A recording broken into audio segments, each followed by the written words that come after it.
And Mauer behind the plate this night, long in coming. And Coco Crisp stands in the box. And we're underway. Slowy shaves the outside corner, strike one. Crisp, new to the Royals, off to a bit of a slow start. Has done well against the Twins over the years. And quickly 0-2. Yeah, Coco Crisp coming over to Kansas City for right-handed pitcher Ramon Ramirez over the winter. Switch hitting center fielder as a left-hander, hitting .261. One of his 2 home runs coming from the left side of the plate. Kevin Slowy all about control. He'll work both sides of the plate, try to make that plate expand as the count is in his favor. Good fastball up and in.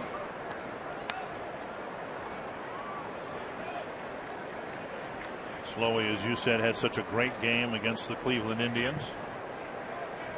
And the Twins started what they hope will be a long streak of winning series in that Cleveland series. They took 2 out of 3 from the Indians.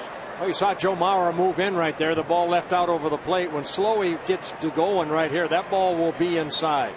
Normally, if Joe moves, watch where that ball ends up. It'll usually be around that glove. Slowy so far on the year, 26 1/3 innings pitched. He has allowed 36 hits, only 2 walks and 19 strikeouts. Popped up left side, Punto. With the catch, 1 away. Northland Ford defense for the Twins. Denard Span in left field. Carlos Gomez in center. Michael Kadire in right. Brendan Harris in for Joe Creedy, who's not with the ball club. We'll tell you about that a little later. Punto, KCA, Morno, the rest of the infield. And yes, Joe Mauer catching tonight for the Twins. Gomez back with the ball club after he became a father for the first time a couple of nights ago. Yeah, congratulations to Carlos Gomez and his wife. New baby son. And congratulations as well to Joe Creedy, who's not with the ball club. They delivered a child early this morning. Strike one to David DeJesus. Did you hear if it was a boy or a girl? I did not. Okay. They have two daughters already. So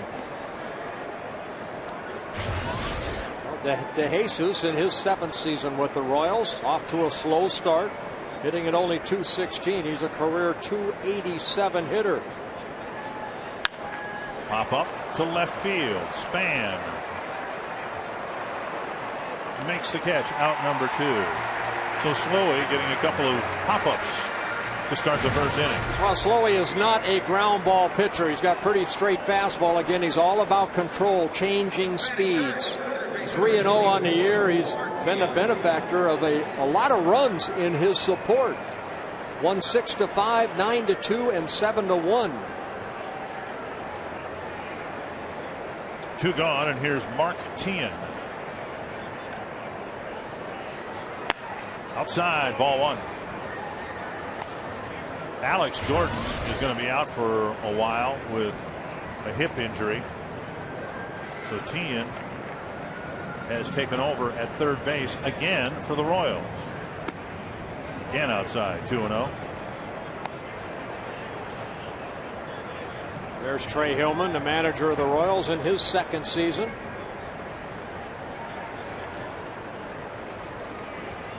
Swing and a miss. 2-1. For Tien, things have kind of gone full circle. He's been moved around so much. Originally started with the Royals as a third baseman, and now because of injury is back there again. 3-1. Slowy, of course, doesn't walk many people. Rare for him to even fall behind 3-1. Jose Guillen, the next hitter. Just 2 walks on the season. And a swing and a miss to fill the count. Well, good fastball right there, outer half of the plate.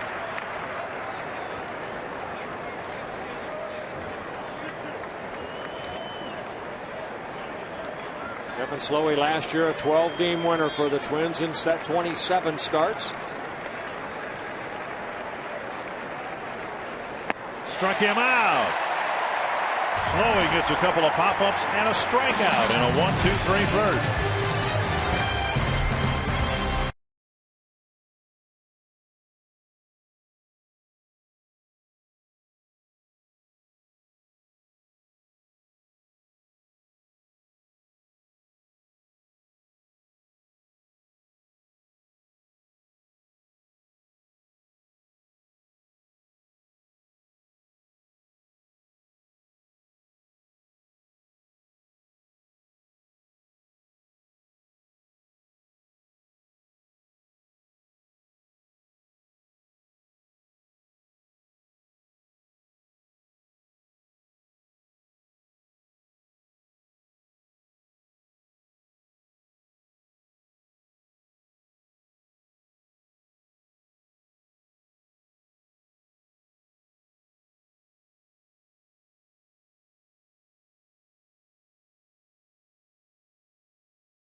In the lineup, hitting third. Here is the Menard batting order with Denard Span leading off.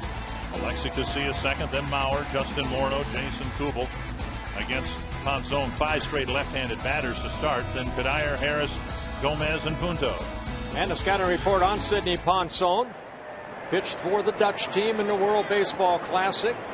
Really a showcase for him. He pitched so well. Ended up signing with the Kansas City Royals. And what he relies on is a good sinking fastball, good movement along with a hard slider, a split finger, and he is a contact pitcher. Doesn't worry that much about strikeouts. 1-1. Ponson 11-3 lifetime against the Twins, the most wins against any other club in the majors against the Twins, so he's had some success. The pop-up near second base. Cayaspo makes the catch. One away. Northland Ford defense for the Royals. Ian with a good arm in right. Crisp and DeJesus join him in the outfield. Tian, Aviles, Cayaspo, and Butler around the infield. And Olivo behind the plate. So Ponson, a sinker baller, gets a pop-up on the first at bat. Well, he's coming off a very good outing 5 days ago against the Tigers in Kansas City. This is his second road start for the Royals. Ended up losing a tough game 3-2 to the Tigers. Casilla takes ball 1.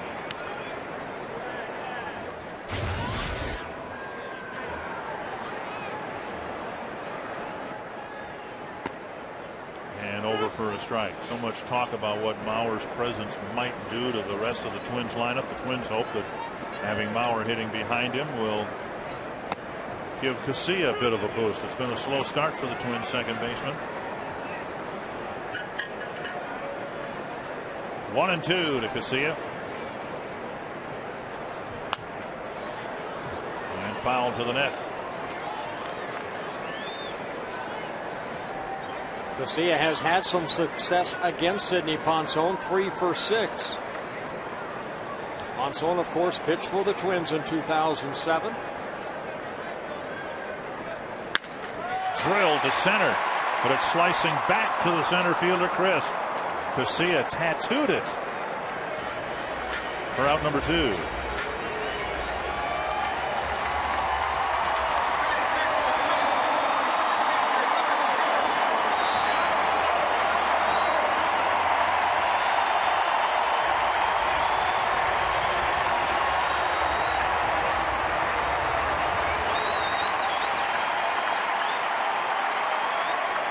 Some would say he's the face of the Twins franchise now, and if that's true, they had a faceless April, but now he's back in May. And he takes ball one. And of course, Mauer, in the brief time Ponson was pitching for the Twins, Mauer caught him.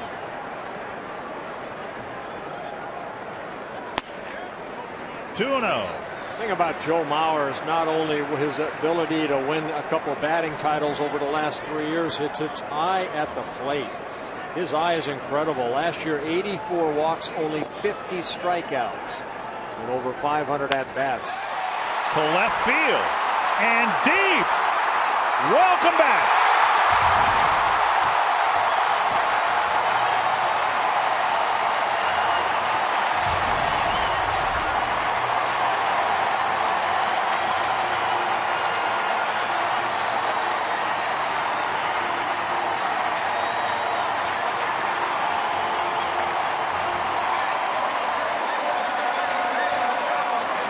I don't think he anticipated that.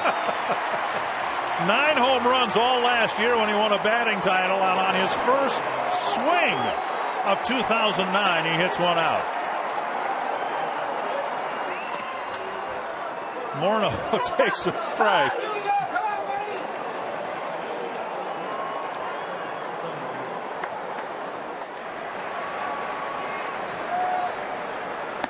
Check swing, no swing, and now it's 1-1 to Morno.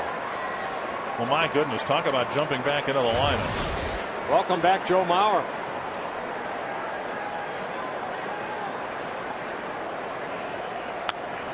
Breaking ball lifted over the net, out of play. 1-2. Well, Ponson fell behind. He threw that sinker about belt high away. Joe took it the other way. And it's 1-0 Twins.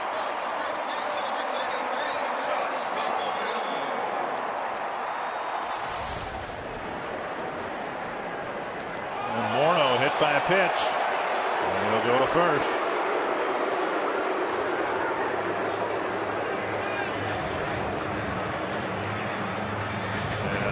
Morno not even looking at where the ball hit him. Looked like it got him around the wrist area. Well, Ponson has that two-seamer. He'll try to go inside on left-handers and bring it back over the plate. Opponents coming into the ball game hitting 286 off of Ponson. Left-handers hitting 426, while right-handers hitting only 136. Here's Kubel. Down and in, ball one. We might see this for a good part of the year, Bert. Of course, KCA switch hitter, and the 1 and 2 spots might change a little bit. But unless or until one of the right-handed batters starts hitting better and with more authority, more power, the Twins might very well go this year with 3 left-handed batters hitting in the middle of the lineup. Well, the thing is, all these 3 left-handers handle left-handed pitchers just as well as they do right-handers. 2-1. As Mauer hits lefties well, we know that. He's won 2 batting championships. Morno hitting lefties at a 387 clip coming into the ball game. Kubel 250, now facing the right-hander Ponson to left center field, and Crisp chases this down in center. Well, Sidney Ponson kept Coco Crisp active in the first inning, but Joe Mauer's first swing of the year results in his first home run of the year.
A 1-0 Twins lead on a Joe Mauer solo home run in the first. And now Kevin Slowy will face the middle of the Kansas City lineup, starting with Jose Guillen.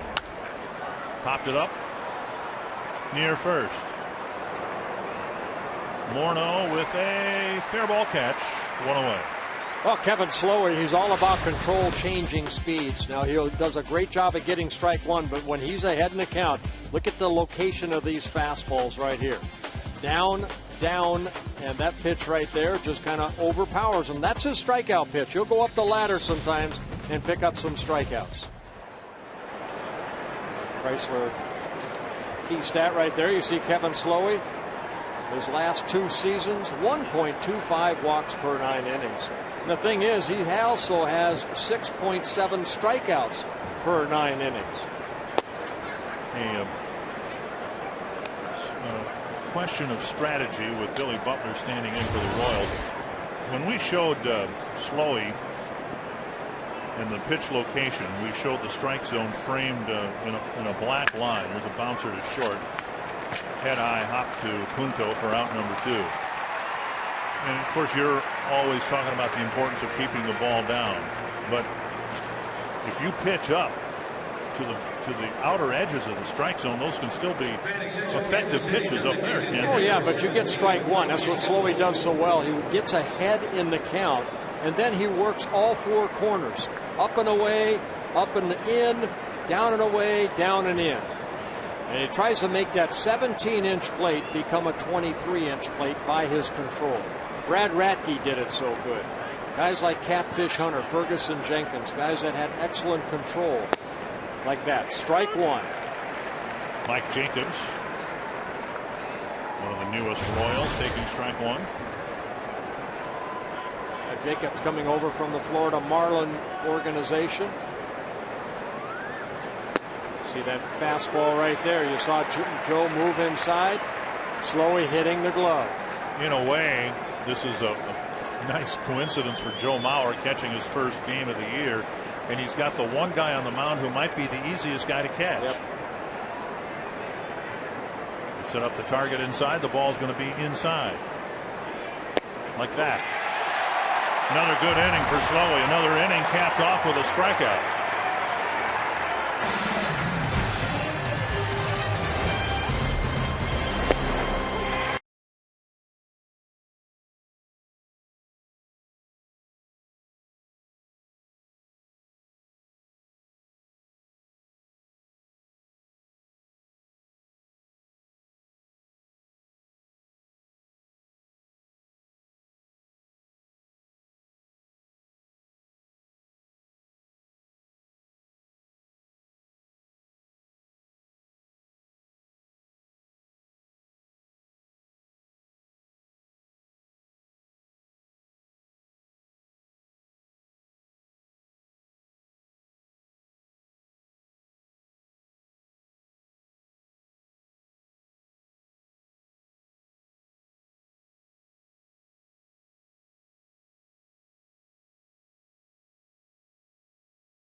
For the home run on his first swing of the season, and this Twins team right now sitting at 11-11. What Twins team will we see this season? Last year the Twins started 1-0 and didn't go over 500 until 29 games in the season when the record was 15-14. That was on May 3rd, 2008. And as you look at the Twins this year, they were above 500 3 games in with a 2-1 record. And tonight, guys, they look to climb above 500 for the first time this season. Bert, what do they have to do to make that happen? Just be consistent. I mean, you know what? I mean, nice to have Joe Mauer back. Michael Kadire saying Yeah, it's a great boost to the offense. Pitching needs to be consistent. A lot of things have to happen to have a successful year. Everybody needs to stay healthy. That's the key. And Kadire takes a strike on the outside corner. It's 1-2. Last year the challenge was keeping Kadire on the field. And now the Twins have welcomed Joe Mauer back to the lineup. 2-2. Just limiting it to the American League Central Division. The leaders of the Royals, they've had to deal with some injuries. Alex Gordon out for a while. Joaquin Soria, the closer, has been shut down for a few days with a bad shoulder. David DeJesus playing with a stiff lower back right now. And there's a called third strike. Kadire's gone for the first out. Tonight's game on Fox Sports North is also being presented in high definition. For a complete listing of HD cable providers, go to foxsports.com, keyword North. Well, one thing I've seen Jeff Nelson, a home plate umpire, not afraid to call the inner half of the plate so far. Kevin Slowy getting Mike Jacobs on a fastball in, and right there Sidney Ponson striking out Michael Kadire on a fastball middle in. Here's Brendan Harris playing third base tonight for Joe Creedy back home in Central Missouri with a new baby. And Harris takes a strike. You can imagine that Creedy will miss the whole series and hopefully be willing to or be able to join the Twins on the next road trip. Sharp ground ball gobbled up by Aviles. 2 down. So the Twins will fill a hole at third base with Harris tonight. Maybe Busher tomorrow. 2 gone quickly, and here's Carlos Gomez, who always has a smile on his face, or at least most of the time, and just beaming from ear to ear. Yeah, new papa, Carlos Gomez. I told him, let's go now. You got another mouth to feed. He just had that big smile on his face.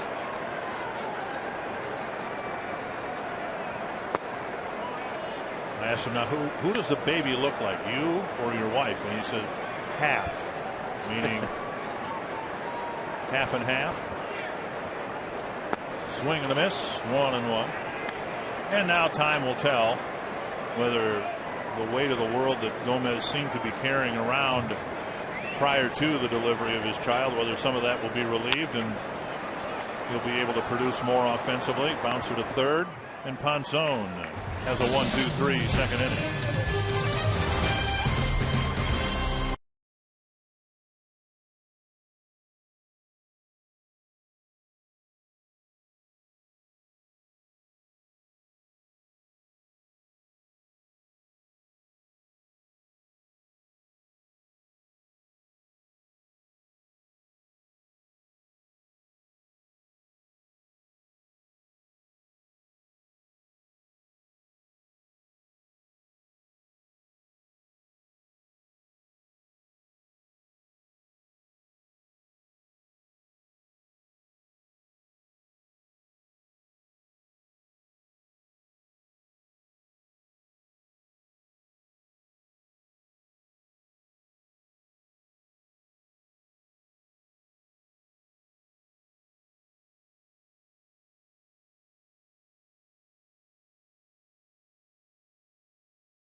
Minnesota.com to plan your next Minnesota vacation today.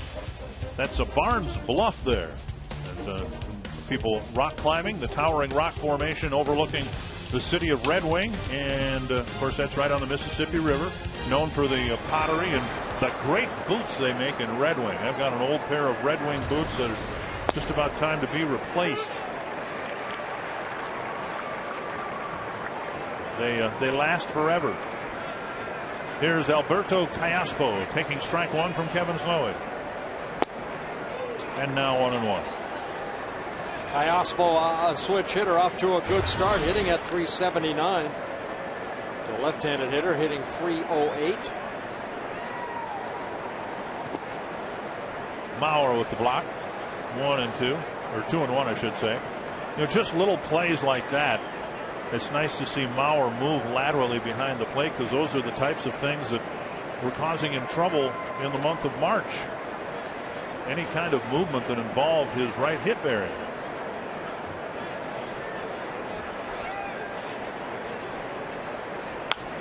That's to right center field. And down for a hit. Gomez barehands it and falls down. Gomez leaping high in the air and grabbing it with his bare hand, and Callaspo's at second with a leadoff double.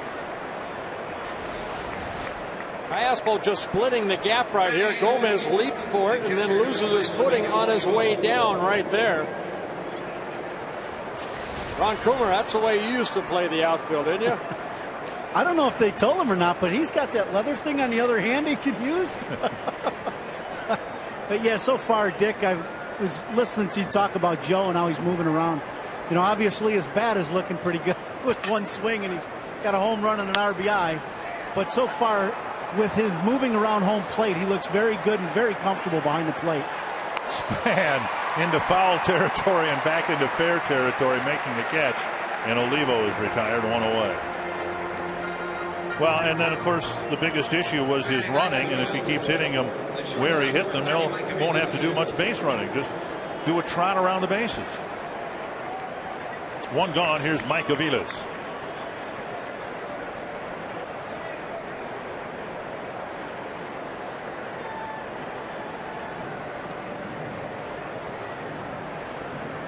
Gardenhire thrilled to have his all-star catcher, number 3 hitter, Gold Glove winner, all-star catcher behind the plate. Even Kevin Slowy coming out and saying, as a pitching staff, I think he knows all of us really well. He caught us all last year, and he knows our strengths and our weaknesses.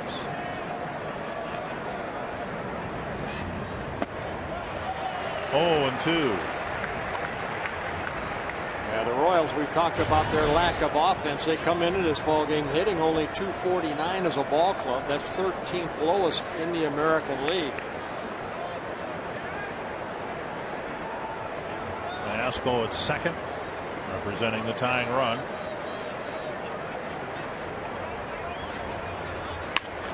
And that's into center field. Callaspo retreated to second and will only gain third base. Had to make sure that ball got through the infield, so he does not score on the Aviles single.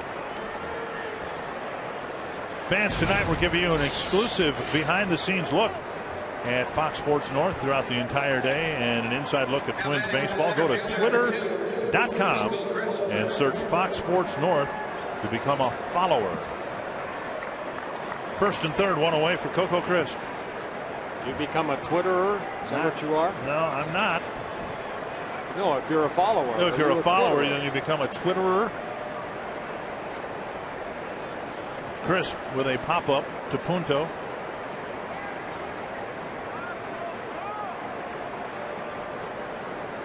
And Slowy takes up and away. Ball 1. It is a balanced American League Central, and the Royals adding some talent, adding a leadoff hitter like Crisp through the first month, have become a first-place ball club, and a rarity for Kansas City. It's their first winning April, or they've only had one other winning April since 1989. On the outside corner, 1-1.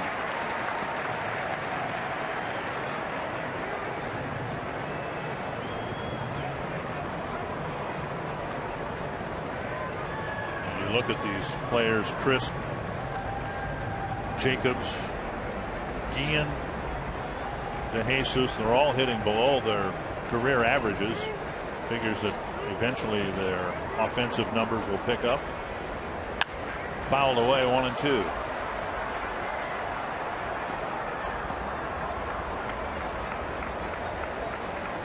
For Coco Crisp, you see a lot of new faces with the Royals.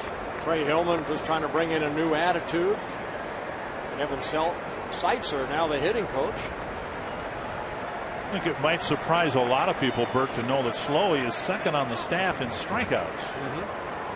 Liriano started the day with 20. Slowy with 19. He's already picked up a couple here tonight, and he could use one here.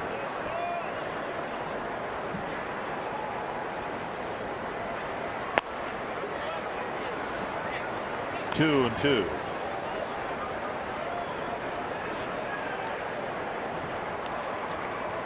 All-star ballots are out. So Joe Creedy's got a vote there.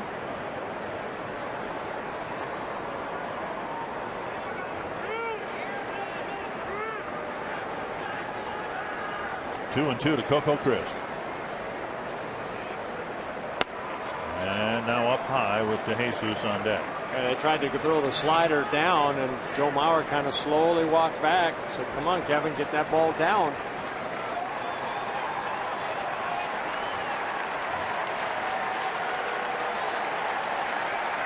Royals haven't done much running.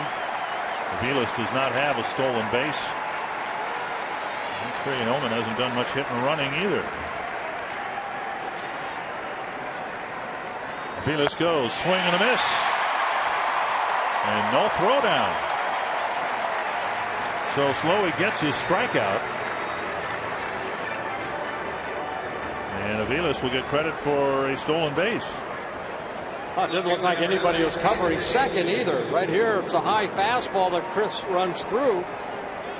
And nobody covering second on the strikeout.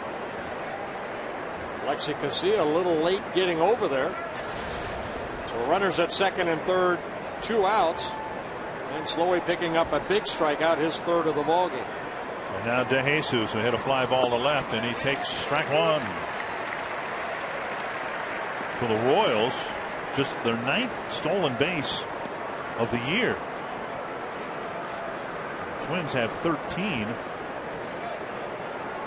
So maybe that's all part of having a lineup that hasn't gotten on base much. You're not able to do much of the running that you'd like to do. Ground ball to second. Pass Casilla, and it'll score 2 runs. So DeJesus drives in a couple with a single, and the Royals have the lead. Well, Slowy left the pitch up right there, and DeJesus took it right back up the middle.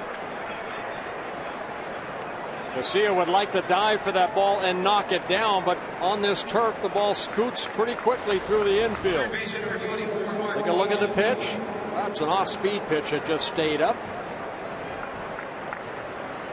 And David DeJesus picks up RBI number 10 and 11 on the year with that 2-run single. And the stolen base by Aviles really becomes a big play now because it scored 2 runs rather than 1. Here is Tian, who struck out in the first. Outside, ball 1.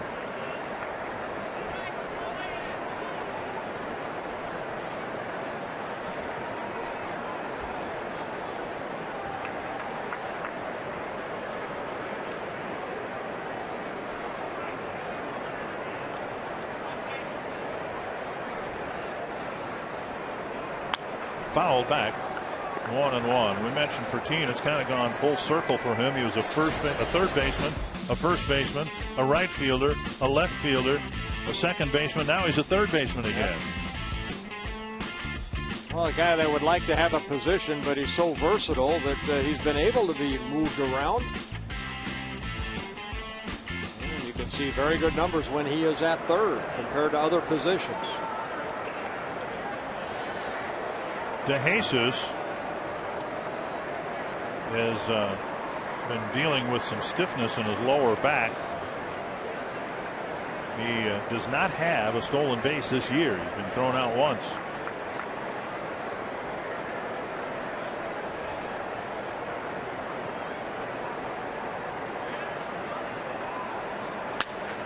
And a little roller toward Casilla.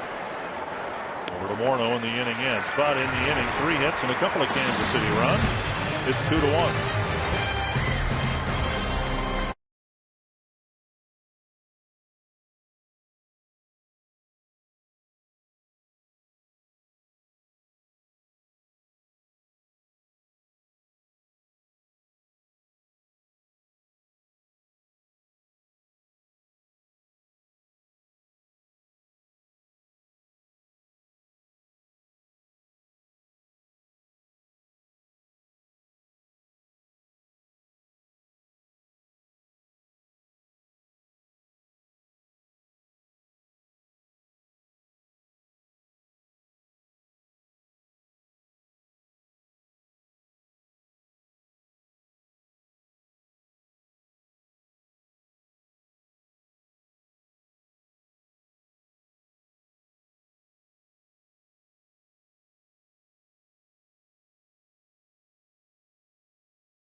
Only Twins hit and run. DeJesus drove in a couple of runs with a single, and now the Twins get their swings in the third. First pitch to Nick Punto, flipped foul.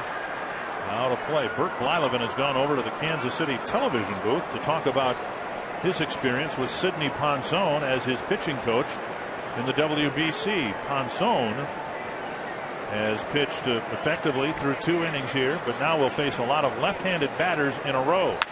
And that one slashed foul, and it nearly undressed Mike Estabrook, the third base umpire. Well, what the Twins hitters and what Gardy is looking for is production out of the left side. Those are the guys that have had success against Sidney. And the reason why, Dick, is because he throws such a good sinker, he tries to keep the ball down, and that usually plays into the lefty's hand. And Punto lifts it to left, right at the left fielder DeJesus, who was playing near the line, 1 away. Now, that's the voice of Ron Coomer down by the Twins dugout. You look at Ponson's numbers, and they've been pretty consistent, but really lopsided this year. Left-handers have really enjoyed success against him. He's giving up a .426 batting average to lefties, and now with Punto, the switch hitter, starting the third, the Twins have 6 straight left-handed batters that he'll have to face. One gone in the third, and here's Denard Span, who popped up his first time up. Showing bunt, taking a strike. Ron Coomer, when you were with the Twins, they did not have a hitter the quality of Joe Mauer. But what can one man do to maybe perk up some of the other bats that are struggling? Span with a dribbler to third. 2 down. Well, I think what it does is what Gardy said. It puts everybody in the right spot. So now you got your 3-hole hitter, you got your 2-hole hitter, you got your cleanup guy Justin Morno hitting cleanup now instead of third, and it just pushes everybody down the lineup, down the lineup a little bit, just enough to where you look at this. You know, our 7-hole, 8-hole, 9-hole, we have guys that are swinging the bats all the way down the lineup now. Here's KCA, who stung the ball in the first inning. A line drive that sliced toward Coco Crisp, who made a nice catch. One of the hardest balls KCA has hit this year.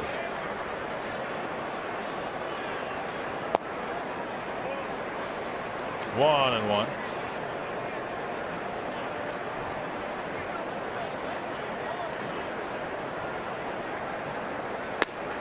Two and one. Ponson seems to be pitching with a rather rapid pace, almost like a Mark Burley type of rhythm out there.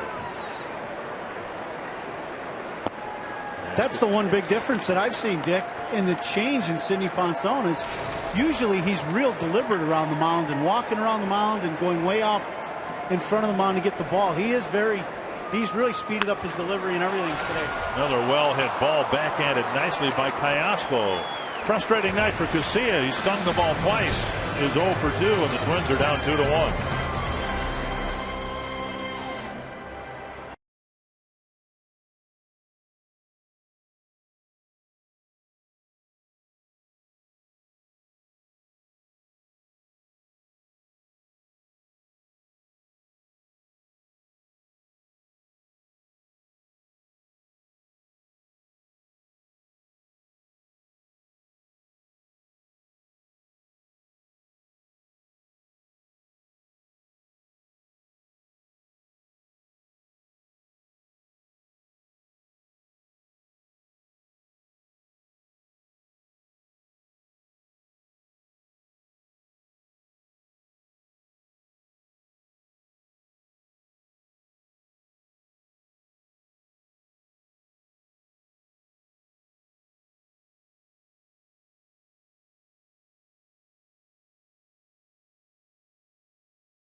since the last game of last year. I wasn't feeling very good, and it was an off season of visiting doctors and trying to get on the right path to come back up and play next year. So it's been a long road, but like I said, I just can't wait to get out there tonight and get back out there with the guys. Instant offense, instant impact on the lineup with the home run. Well, you see, Joe, only other catcher in the American League, Kurt Suzuki, has caught more ball games last year. So Joe Mauer definitely very dependable back there, especially last year. And he said in that interview, his back issues first became a factor late last year. He was able to win a batting title last year, even though he was not close to 100%. 2-0 to Jose Guillen, who probably isn't still 100% either, out on the disabled list for a while with a hip flexor injury. There's the outside corner, 2-1. Royals have 3 hits, but they bunched them together in the 3rd inning when they scored a couple of runs.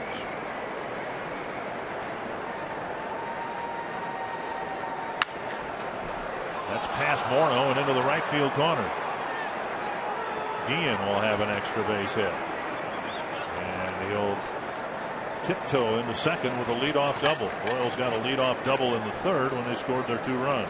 Yeah, Guillen getting his first extra base hit as far as a double or a triple on the year. He has 2 home runs, but his first double again. Slowy falling behind an account, coming in with the pitch, and Guillen inside out swing past the diving Morno into that right field corner. But Dyer gets it back in, and the 4th hit for the Royals. And a big Billy Butler, Royals first baseman, late on the fastball. Strike 1.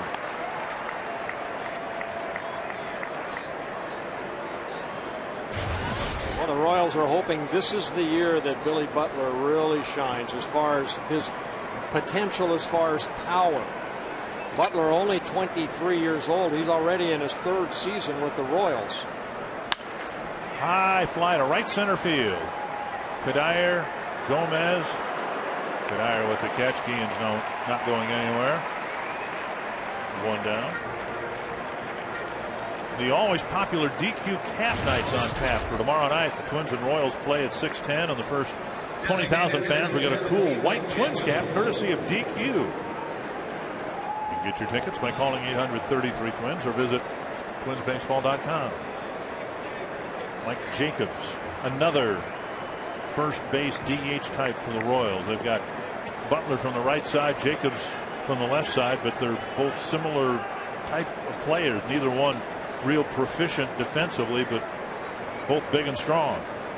Yeah, he hit only .247 last year for the Marlins on 141 ball games, but 32 home runs and 93 RBIs.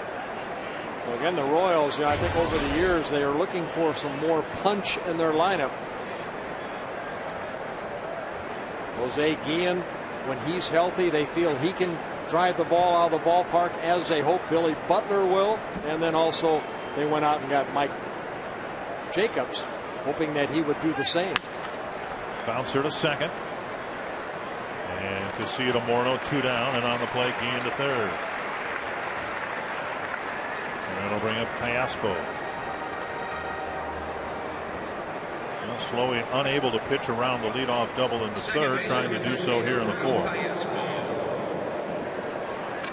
Callaspo getting a chance to play more because of the injury to Alex Gordon. Tian was playing second base. Now he's principally their 3rd baseman, and that opens up a spot at second base for Callaspo. Yeah, you take advantage of that opportunity.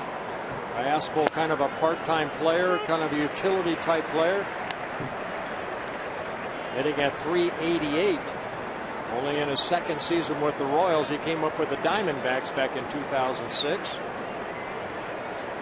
Switch hitter who's nearly hitting .500 as a right-handed batter. A little pop-up, and Punto is there to put an end to the inning, and this time the Royals squander a leadoff double. Still 2-1.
backup service with Quest high-speed internet. By Grand Casino Mille Lacs and Grand Casino Hinckley. Expect grand.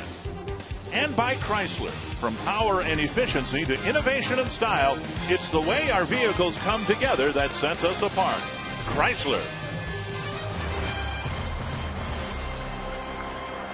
Joe Mauer leading off the bottom of the fourth for the Twins, with the Twins down a run.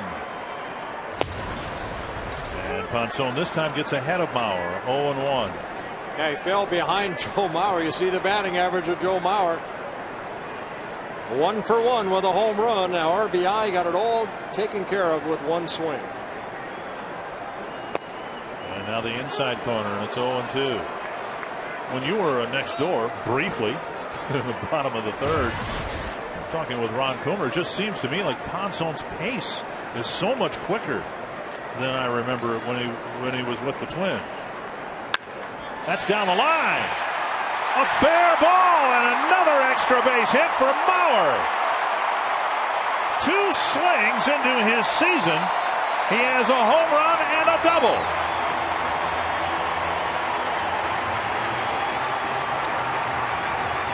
Hey, Ron Coomer, this guy can flat out hit.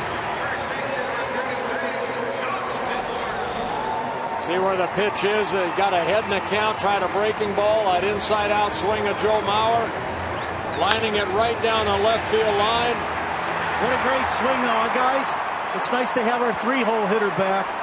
It's just amazing to me, in being out for a month, how he's able to let the ball get deep and drive that ball the other way. And Morno backs it up with a sharp single to center. Mauer running just fine, thank you. And the game is tied.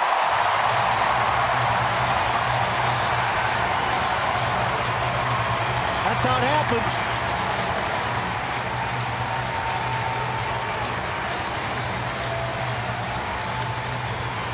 So the 3 and 4 hitters conspire to tie the game up on 2 swings. Hey, jumped on the first pitch right here. Sinking fastball, taking right back up the middle. The Twins are going to run on Coco Crisp. All clubs will run on Coco Crisp.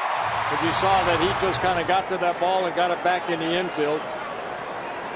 Morno picking up his 19th RBI of the year.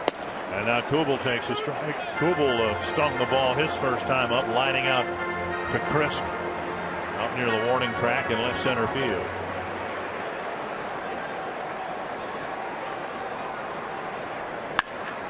Double play ball. 4-6-3.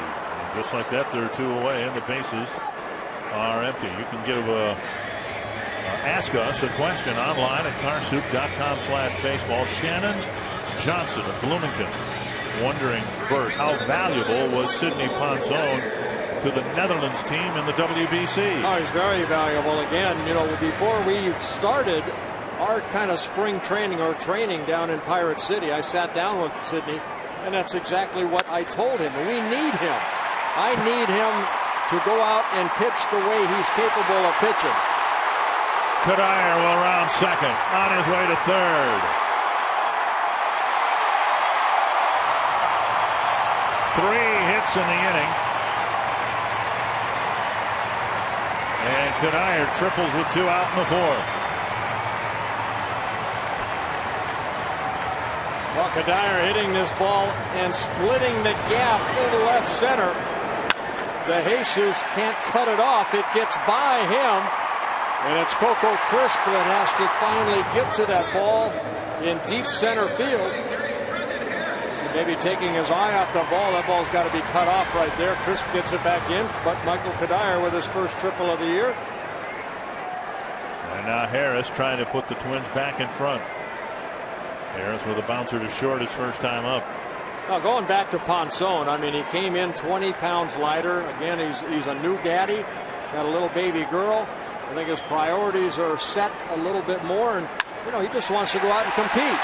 4 hits in the inning, and the Twins lead it 3-2. Well, the Twins hit Ponson hard in the first inning, and then they didn't center anything up against him in the second and third, and everything, even Kubel's double play grounder was hit with the barrel of the bat. All right, just getting some balls up right now. Harris was 4 for 8 coming into this game against Sidney Ponson. picks up his 4th RBI of the year, and the Twins take a 3-2 lead. Here's Carlos Gomez.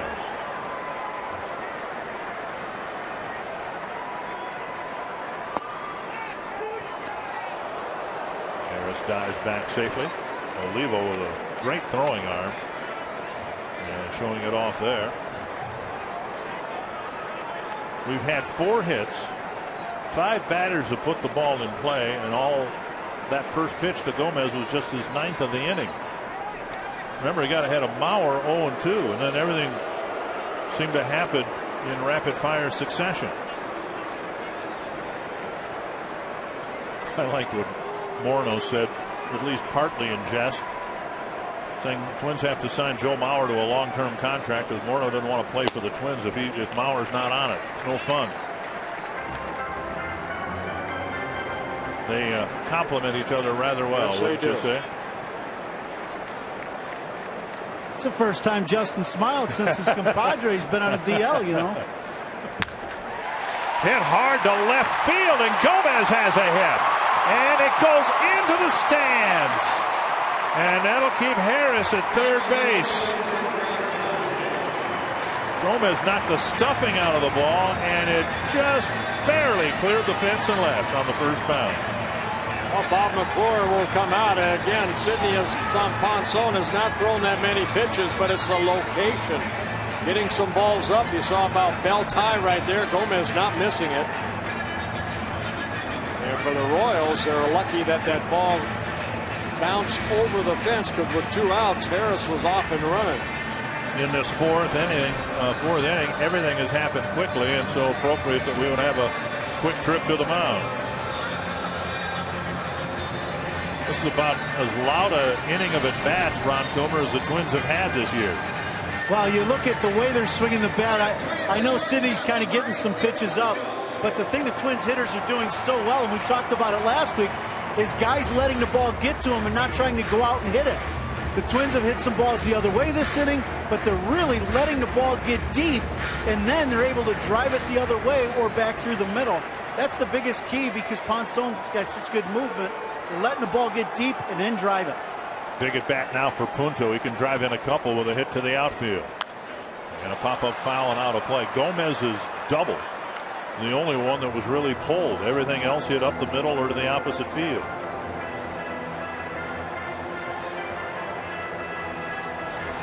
Take a look at Brendan Harris. You see where that ball is. Just take it the other way, which he was able to do. Pick up that RBI single. Guys, when a pitcher has good movement with a sinker like that, when you let it get deep, that's when you can be dangerous against a sinker baller. And when you say let the ball get deep, what are you talking about? Hitting it about even with the front edge of the plate, or where? Yeah, you really want to let the ball even get deeper than that. Joe right here is hitting that ball on home plate, and by the time the ball gets there, he's able to just drop the head of the bat down on that ball and hit it. And the other thing, too, is you get a good long look at the pitch. So basically, trust your hands, how quick your hands are, right? You're right, yep.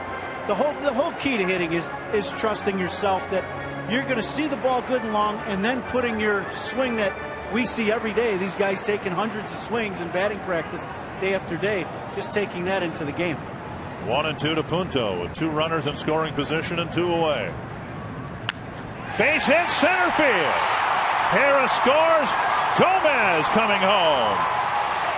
A big 2-out hit for Punto, and the Twins lead by 3.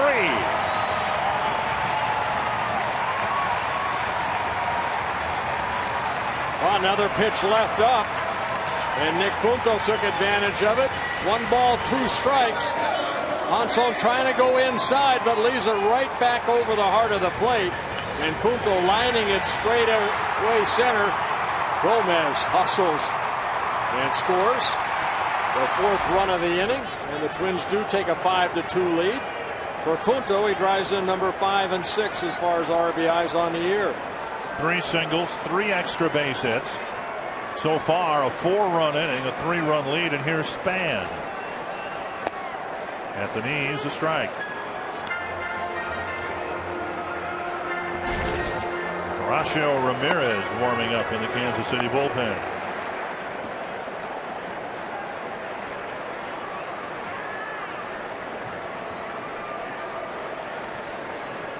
Pitch out.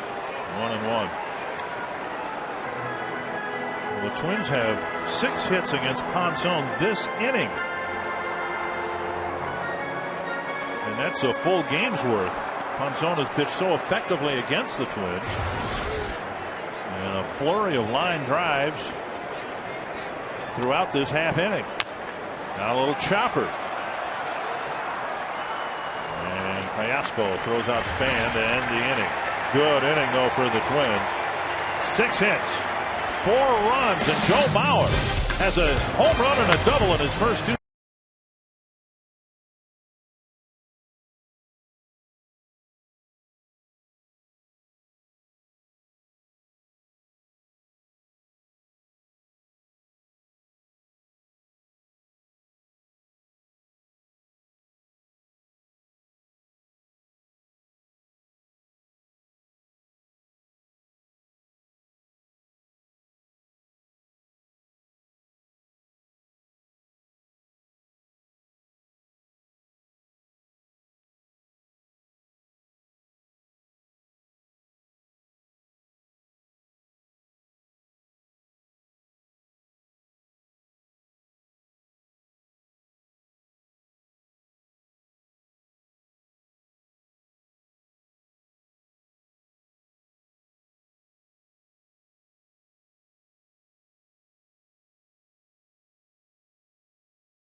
Now it's up to Kevin Slowy to hold at right here.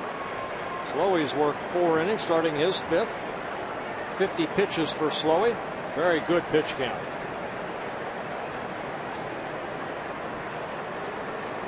Olivo, Aviles, and Crisp. You just don't see many 2-0 or 3-1 counts by Slowy. If he misses with the first pitch, the second pitch is a strike a very high percentage of the time. And now 1-2.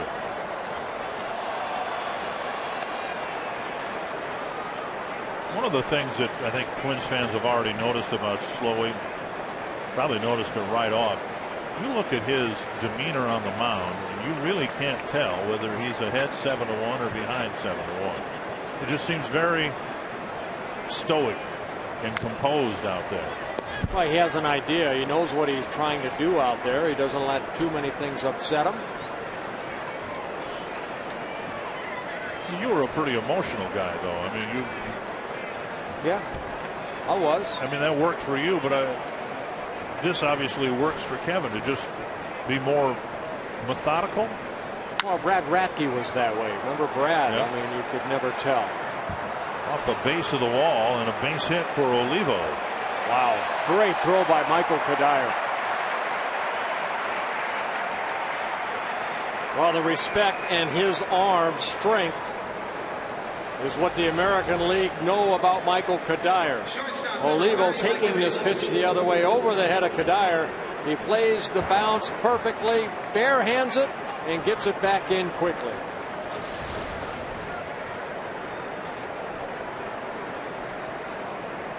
Here's a Grand Casino game reset. The Royals got a 2-run single from David DeJesus. Up and in to Aviles. Joe Mauer, 2 swings, a home run, and a double. so far in his first 2 at-bats.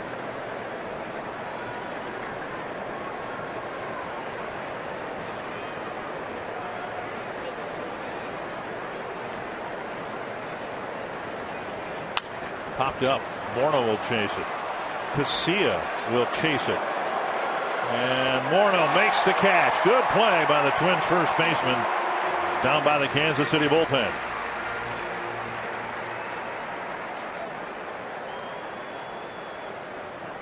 One gone, one on, and here's Coco Crisp.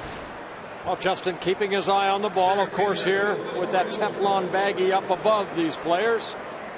Don't want to lose sight of that ball. Good concentration, good catch. Olivo stays at first. And now Crisp, who popped to short in the first and was called out on strikes in the third.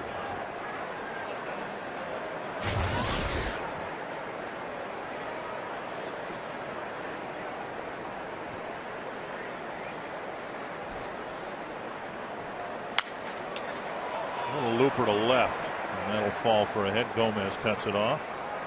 So a pair of hits for the Royals here in the 5th, and that'll get DeJesus to the plate. Olivo advancing to second on the broken bat single from Crisp. Remember Kevin Slowy after his second start against the Toronto Blue Jays, where he went over 5 1/3 innings, gave up 5 earned runs. He thought that his control was almost too good. He was throwing too many good strikes. And then he made some adjustments in his delivery, tried to get ahead and then start to pick a little bit. And the last 2 starts combined 15 innings, only 14 hits allowed, only 3 earned runs.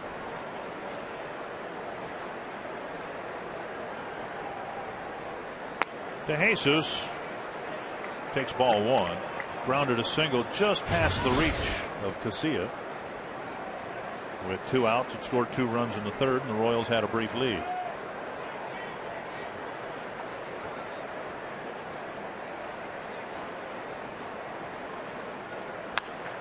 Popped up near the Twins dugout. And out of play. You see a lot of pop-ups of a Slowy because one fastball's 90, the other one's 90, maybe 91, and then maybe 87. He's kind of a lot like Catfish Hunter used to be.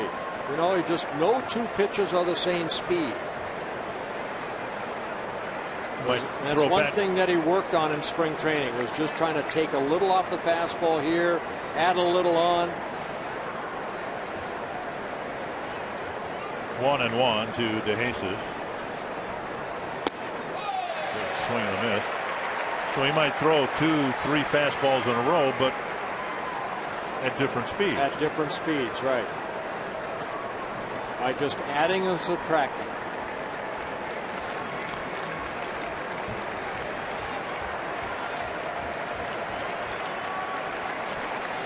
Slowy got what we thought was going to be a big strikeout in the 3rd when he got Crisp. This one pulled down the line and into the corner. Olivo's around 3rd. He's going to score. Crisp to 3rd. He'll be held there. And DeJesus has a couple of run-producing hits. And the Royals get the tying run in scoring position with 1 away. Well, we saw it from Ponson in the bottom of the inning. At least some pitches up. These hitters are going to take advantage of it. DeJesus, an RBI double. And it's the 5-3 ball game. See the pitch up about chest high and just over the outreach Morno into the corner. Ricky Anderson out to talk to Kevin Slowy. Olivo scores the 3rd run of the ball game.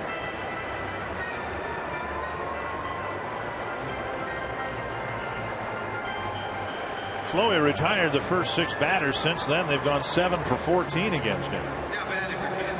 And now Martin. Ron Coomer, you see anything down there?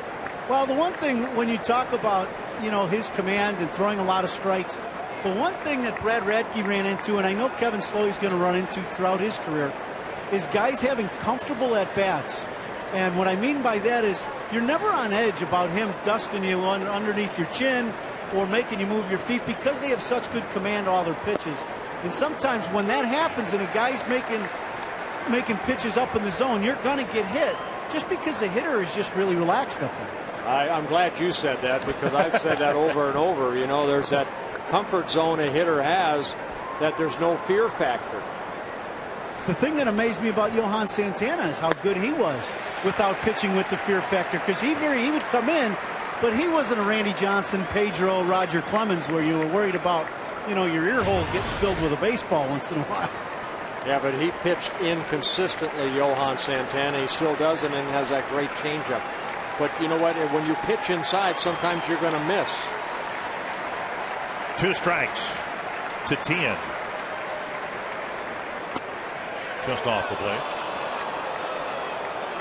Twins playing the infield back here. They'll concede a run here, leading by 2.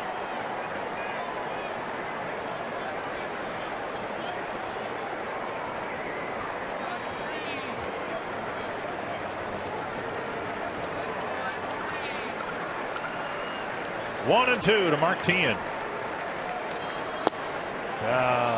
Just missed the inside corner. Well, they went down and away ahead in the count. Now they try to go down and in, and just missing both sides of the plate.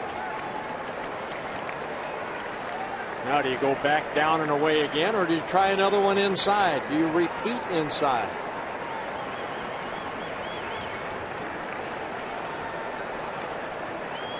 I'd like to come back in again. And he did, and he tied up Tian right there.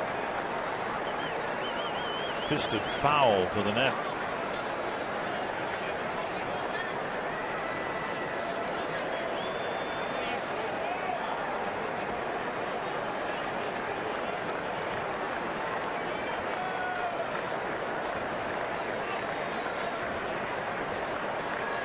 Twins have just had a big inning, putting 4 runs up on the board. The Royals have come back with 1 so far here in the top of the 5th.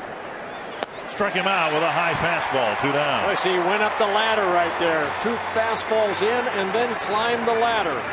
So a big strikeout for Slowy. Getting Tian for the second time, his 4th strikeout. See Joe jumping back in. And there's that little extra that once in a while we'll see from Slowy. Good pitch right there, just above the letters.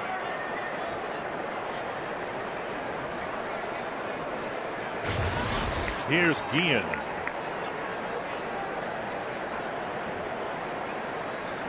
Guillen doubled leading off the 4th, but the Royals couldn't bring him in. A belt high strike.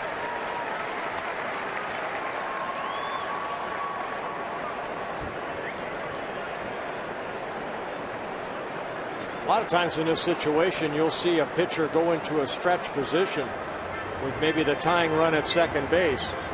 But Kevin Slowy deciding to go on the windup. Ron Coomer. Guys, what was happening right here, Kevin Slowy went to the windup. Coco Crisp had a huge lead. He's upset with himself right now that he didn't take off on the first pitch and steal home, because he could have just about walked in the home plate. Yeah, I like the windup right there, because you work on that as far as that runner at third. Let him go. I'm going to step off and I'm going to get him. 1 strike to Guillen. And that one dumped into right field for a base hit. De Jesus around third, and the Royals get another big 2-out hit to tie the game. Personally, I did not. If I had 2 outs, I went out of the windup. I felt more comfortable in my windup than the stretch. Now, Joe Mauer went out. Nick Punto came in. They talked to Kevin Slowy. Maybe from the bench, they wanted him to go back into the stretch. And that fastball, you see Joe wanting it away, and the ball came back over the plate, and it's a tie ball game. Royals getting 2 big 2-run, 2-out singles. And they come back with a 3 spot in the top of the 5th after the Twins put a 4 spot up in the bottom of the 4th. And now here's Billy Butler. And Slowy misses ball 1. Especially the situation it was in, because Coco Crisp, yes, he's got great speed, but they got their number 4 hitter at the plate. He'd be nuts to try to steal home in that situation. Butler with a bouncer to short and a fly to right.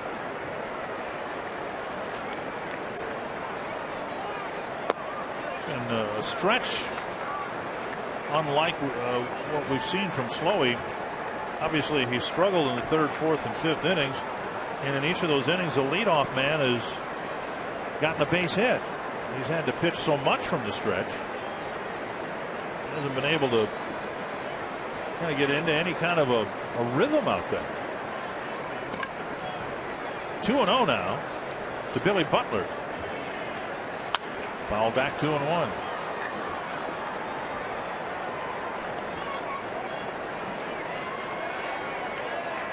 Matt Guerrero starting to loosen up.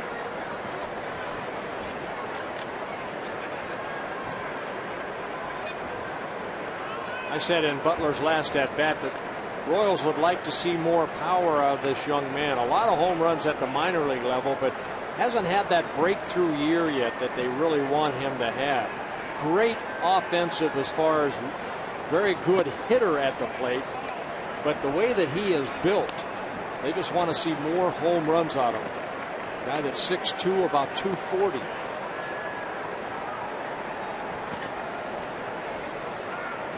Last year, middle of the season, they sent him down to Omaha for about a month just to kind of, I don't know, get his attention a little bit. 3-1.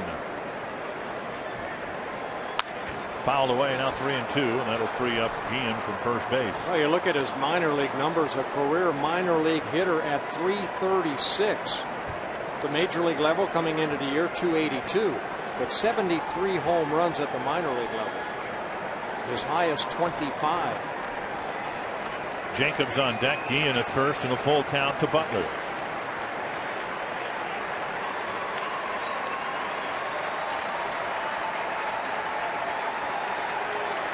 Gian goes, and a pitch hit a long way down the left field line,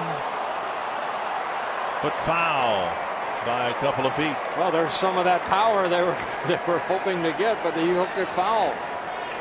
Very quick inside.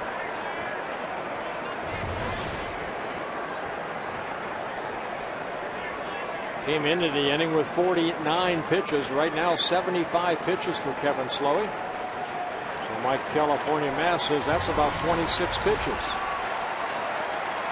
One more good one will be enough.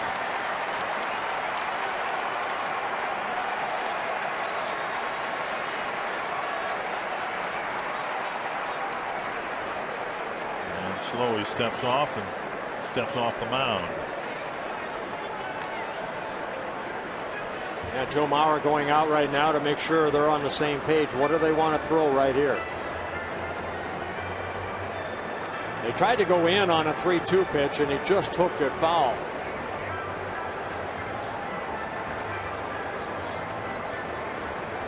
Well, Rick Anderson getting the word that Matt Guerrero is ready to come in if the need arises. Twins trying to nurse Slowy through 5 innings here. See the Twins doing well with 2 outs. The Royals 2 hits with 2 outs each, driving in 2 runs. Ian's 2-run single tying the game here in the 5th. 3-2 to Butler. Breaking ball tapped to third. Harris over to Morno to end the inning. But another good inning for the Royals. 4 hits, 3 runs, and we're tied at 5.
Mauer, and what a return it's been. Ron Coomer, Robbie Imsmakowski, Bert Blyleven, and Dick Bramer with a 5-5 score, and Alexi KCA leading off the fifth. Bunting for strike one. KCA has nothing to show for hitting the ball hard twice. He lined out to crisp in the first, and then hit a hard one-hopper to the backhand side of Callaspo and was retired. So he's 0 for 2, but he's hit the ball hard each time. This is one of these ball games that both starters get a reprieve. Ponson had a tough inning in the fourth. His offense picked them up, tied the game at 5 apiece. So Ponson is back out there in a 0-0 ball game. That's the way you have to look at it. Out of left field, hanging up there for DeJesus, one away. All right, what's he going to do this time? He's taken 2 swings, and he has a home run and a double.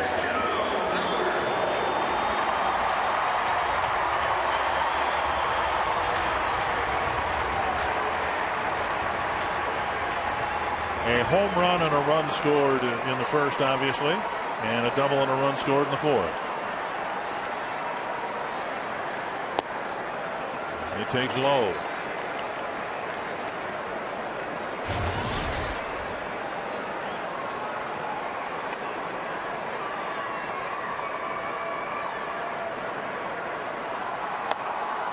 And now 2-0. It was a 2-0 pitch that Mauer drilled over the fence and left. Ramirez warming up. Robinson Tejeda also warming up.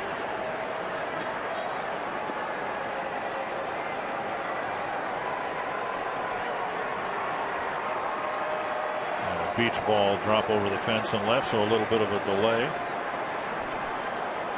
But when you've waited a month to play Major League Baseball, what's another 10 seconds? 3-0.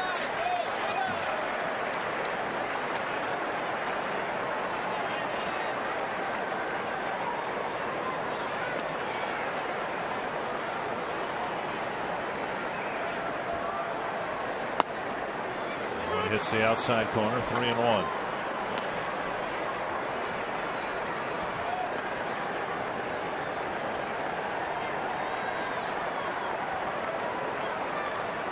Royals actually out hitting the Twins 8-7. And now Mauer draws a 1-out walk. Well, first walk of the ball game by either pitcher. Ponson very careful in that at bat right there against Joe Mauer. Morno with an RBI single in the fourth. He was hit by a pitch in the first. It's the second series in a row where Morno has been hit by a pitch in his first plate appearance of the series. Fouled away, and a big swing by Morno.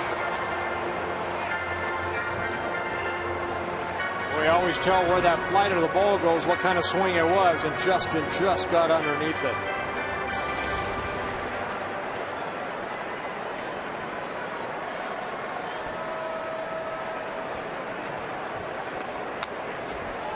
And another big swing and a foul, 0-2. Tampa Bay Rays hit Morno in the leg in his first plate appearance, and he went on to go 4 for 12. Ponson clipped him, looked to be around the wrist in his first plate appearance here tonight. And off the handle of the bat, back into the seats. We saw that pitch right there. I think that's where Ponson wanted that pitch that ended up hitting Morno. He wanted to go hard in and just left it in a little bit too far.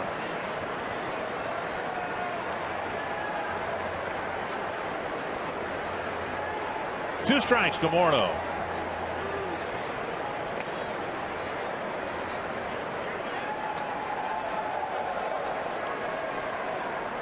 Outside, 1-2. Indians leading the Tigers 5-0 in the sixth. White Sox have tied the Rangers now 3-3 that game in the sixth. We'll have some highlights from Comerica Park in just a little while. Butler kind of holding on Mauer, or holding Mauer on at first.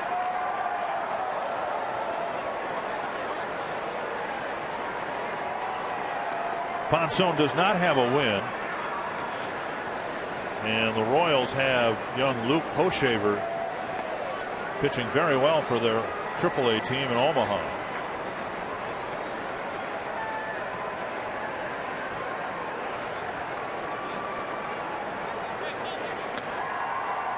Down and in, 2-2.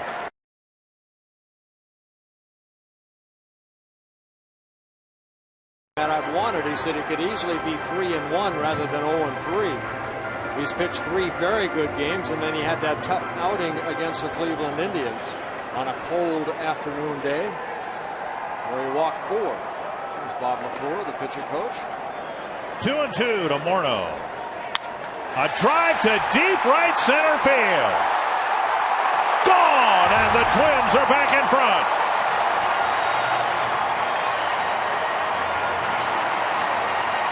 Home run number 6 on the year for Justin.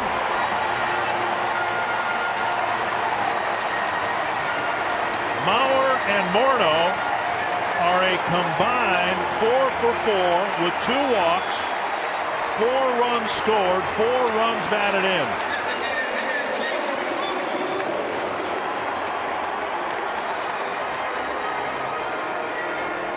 And the Twins are back in front by a pair. Kubel's hit the ball hard twice. A line out in the first and a fairly hard hit ground ball that the Royals turned into a double play in the fourth.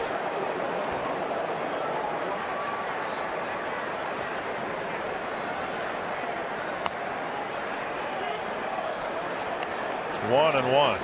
Well, a pitch that to Justin Morneau. I was watching Olivo, the catcher, and he was sitting way in. The ball left out over the plate, and Justin did not miss it. Up the middle, Kubel has a hit. And the problem we talked about earlier tonight, Ponson's inability to get left-hand hitters out has really come back to bite him here. Well, look where Olivo is sitting. I mean, get the ball in there. And he left that out over the plate. And Justin hit it where he should have. And Trey Hellman coming out. Looks like he's going to make a pitching change here. Haven't been many times that Sidney Ponson has been hit as hard by the Twins as he has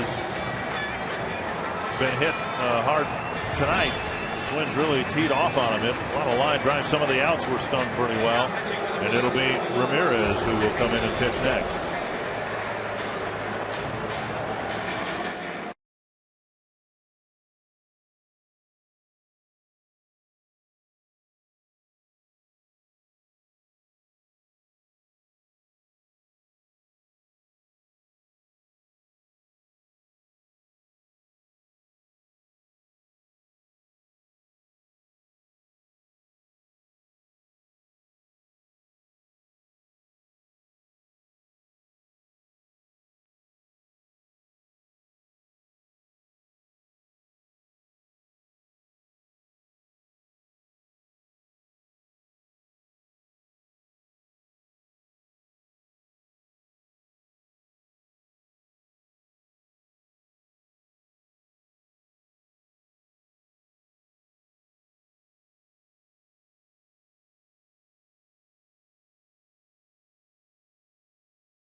Up in the strike zone.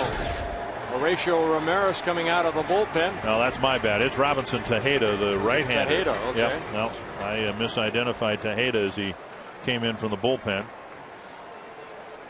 Tejeda in his second season with the Royals. He's pitched for the Phillies and the Rangers. Matt Guerrero continues to warm up in the Twins pen, so there's a decent chance that Kevin Slowy's night is done. Here's Kadire. Rifled a triple to the gap in left center field. We talked about Joe Mauer being added to the roster. Juan Murillo was assigned to AAA Rochester, which means he cleared waivers. So the bottom line on all of this, are you going to lose Philip Umber? What are you going to do with Juan Murillo? The Twins, through the month of April, ended up acquiring a power arm in Juan Murillo that they didn't have at the start of the year. So it all worked out fine long term for the Twins. Now, we may never see Murillo again, but the Twins are always happy to have somebody who can throw 95 to 99 miles per hour. And Tejeda, kind of a Murillo type pitcher. He has problems throwing strikes sometimes. 1-2 now to Kadire. Well, you can see how long his arm is as far as when he takes that ball back. You'll see some pitchers that are short armers. He's definitely a long armor. 6'3", 230 pounder from the Dominican Republic.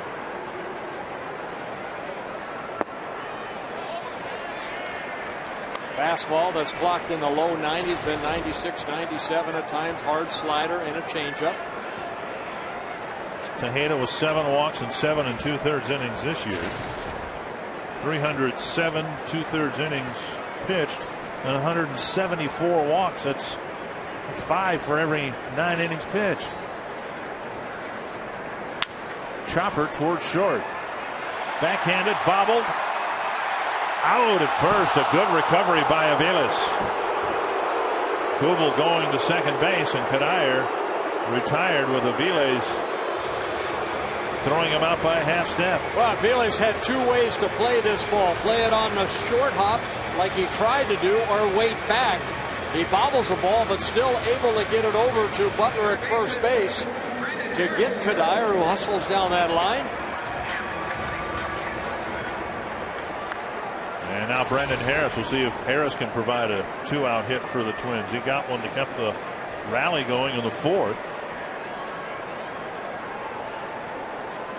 Driving in Kadire with a single.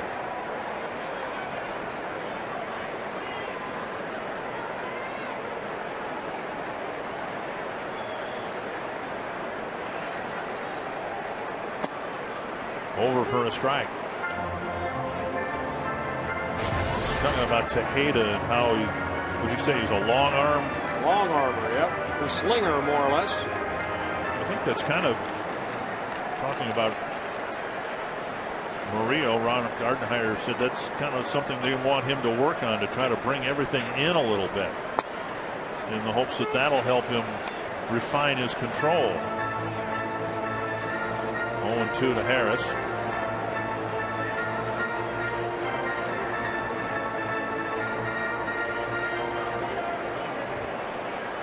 What you don't want young pitchers like Tejeda or Murillo to do is start aiming the ball. They still have to let it go, and everybody throws the ball differently. Dropping down right there, coming up and in. What circumstances would lead the Twins to maybe giving Murillo a chance to start a game or start down in Rochester? They did that with, was it J.C. Romero, when they sent him down to the minor leagues, let him start to try to figure things out. Well, Dennis Reyes too. They did that. Yep, yeah, that's Dennis right. Reyes. Yep. 1-2 to Harris. Foul back. Mainly they do that because pitchers need work. And they talk so much about the pitch count, where a reliever sometimes throws maybe 20, 30 pitches, and then he says, you know what, I only have 1 inning. I have to air it out. Where if you're a starter, you're a little more under control. You say, you know, I want to get into the 6th or 7th inning. I don't have to use it all in the first couple innings. I have to kind of pace myself a little bit.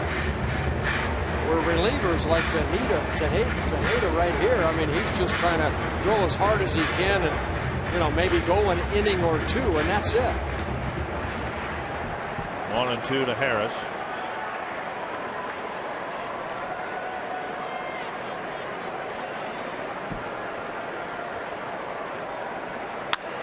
Bouncer headed up the middle. Nice pickup by Callaspo. Harris beats it out, and the inning will continue. Callaspo did what he could with it, but Harris gets an infield hit. Harris picking up his second hit of the ball game, an RBI single in the 4-run fourth for the Twins. This ball hit right back up the middle. Callaspo goes to his feet. That little hesitation right there allows Harris one little extra step. And everybody in the Twins dugout likes it, where Sidney Ponson does not. And now Carlos Gomez. Gomez doubled and scored in the fourth. 10 hits for the Twins, and so far 7 runs.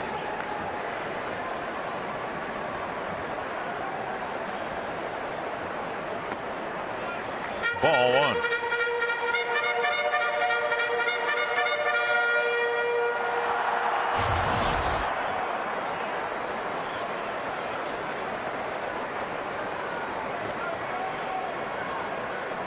Texas Rangers actually started Tejeda. It did not work out.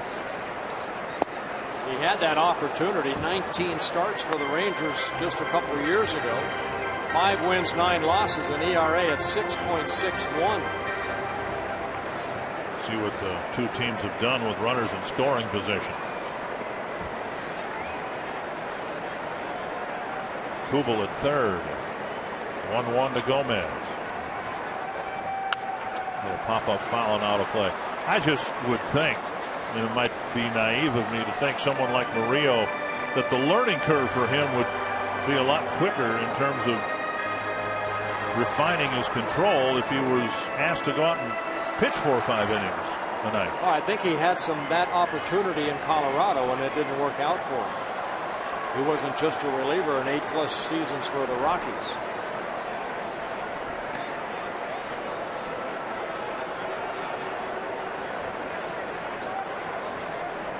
Royals with a 12-man pitching staff. 5 right-handers out of the bullpen, 2 lefties. Yeah, Murillo had 101 minor league starts before he joined the Twins. 1-2 to Gomez. Got him with a high fastball. Twins come back with a couple more. Justin Morno driving in 3 runs tonight. Home run number 6. Putting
Twins lead 7-5 after 5 innings. I'm Robbie Smikowski hanging out in left field here. I have John and Emily Sheehan here, and I'm hanging out in the Minnesota State Lottery Winner's Circle. And look at this sign that you have, John. We can't reject giving you $100 in Minnesota State Lottery tickets, John. Now, a couple different things. Number one, your buddy that has season tickets, okay? He can't make it because he just had a baby, right? That's right. Give him a quick message. Hey, Craig. Hey, Nolan. Welcome to Earth.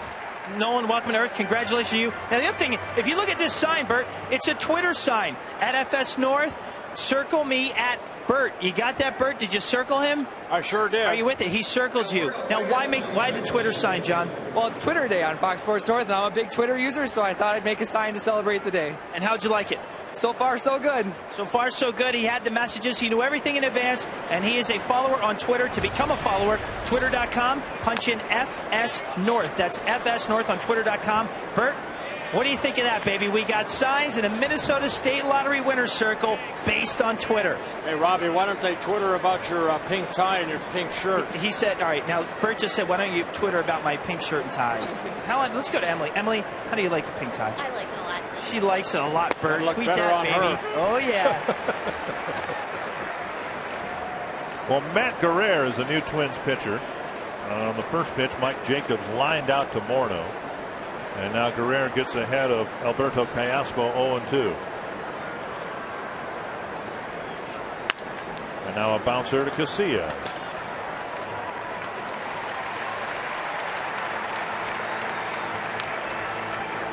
Two down. And Olivo will come to the plate. Here's our Aflac trivia question.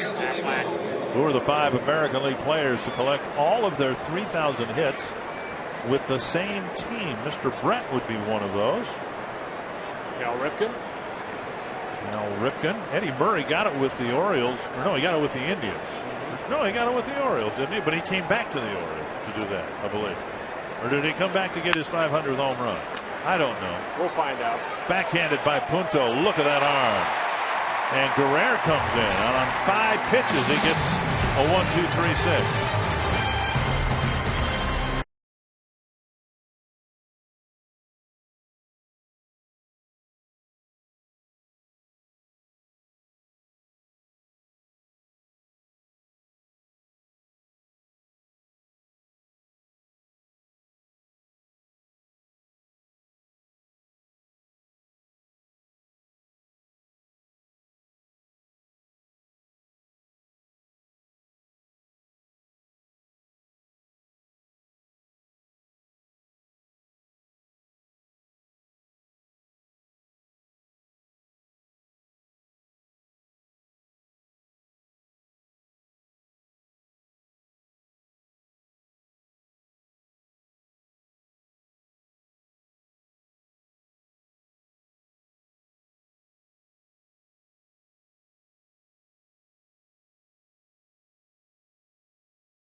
Carlos Gomez right here. How high he gets. Bare hands the ball. He got some height on him right there, but trips on his way down. It's the Frost Brewed Coors Light Freeze Cam. I remember last year when we were all getting to know Carlos Gomez, and I played a bunch of different sports. He boxed in the Dominican Republic. Said he played some basketball. I said, could you dunk? And he just kind of sneered at me like, are you kidding? Of course I can dunk. Nick Punto will lead off the bottom of the 6th inning.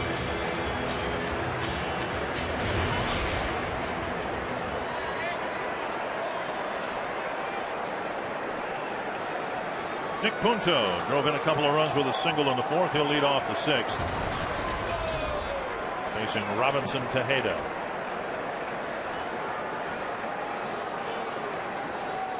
Popped up, straight up. And Tien with the catch, 1-0-1. or Firestone leaderboard. Kansas City Royals with great starting pitching. Not necessarily tonight. Well, not tonight. But overall, the Royals have taken the lead in the Central because their pitching staff has done a great job. Yeah, combined 3.62, second best in the American League. Starters #1, the bullpen #6. And we've said before, it's nice to see Kansas City. I think Bob McClure, this is his 3rd or 4th season as pitching coach. For a while there, was every year there was a new pitching coach in Kansas City. You know, and I give Trey Hillman some credit for that. I mean, it's to me, if I was a manager, the most important hire I would make would be my pitching coach. Yep. And in Trey Hillman's case, he decided to keep Bob McClure, and it's worked out very well. Some very good young pitchers and a very good pitching coach. 1-1 to Span.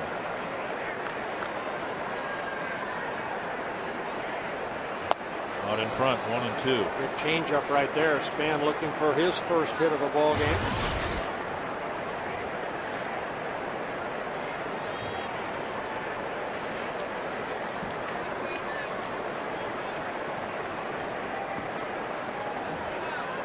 He's the only Twins batter who does not have a hit.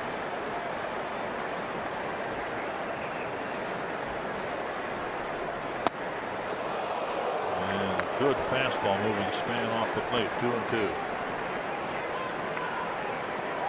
I think that's the pitch that Ron Coomer was talking about Kevin Slowy. Once in a while just airing it out and letting it go. Mike Redmond listed by Ron Gardenhire still an emergency catcher. Twins keeping Jose Morales. Morales would be the backup. Redmond's going to get a couple days to let that shoulder quiet down. And then the Twins will see where they're at. Jesse Crain, it's hoped, will be reactivated in time to go with the Twins on the road trip on Monday. And although Redmond stayed off the disabled list with the roster move today, you kind of get the sense that there's a chance anyway he may end up there. Well, and the Twins also knew that Joe Creedy was unavailable. Right. Foul back. The Twins very rarely, except in September, carrying 3 catchers, and this is one of the rare instances where they do have 3 catchers.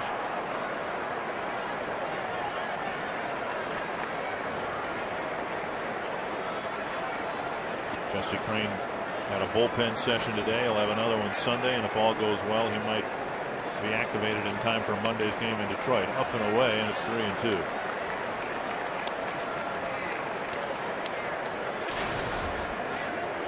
KCA will hit next.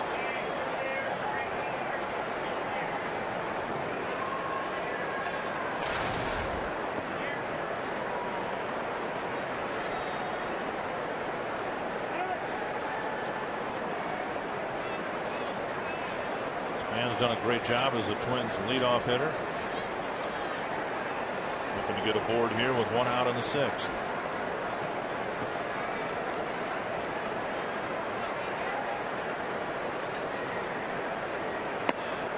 Man, that's a pretty good plate appearance there by Denard Span, who fell behind early and ends up drawing a walk. This week on Fox Saturday Baseball, Grady Sizemore and the Indians head to Detroit to take on Miguel Cabrera and the Tigers in a showdown between division rivals. Fox Saturday Baseball returns at a special time of 2:30 Central, following this week of baseball in baseball at 2 o'clock Central on Fox. And the Indians leading the Tigers in Detroit 6-0 tonight. Here's KCA.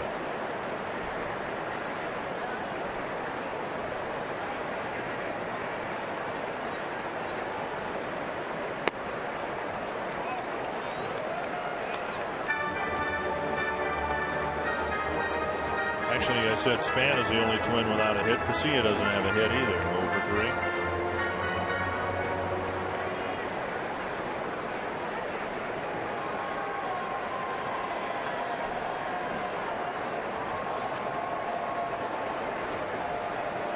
Span dives back. Span leading the club with 5 stolen bases in 5 attempts. And Tejeda with that long arm might be someone the Twins might want to run against.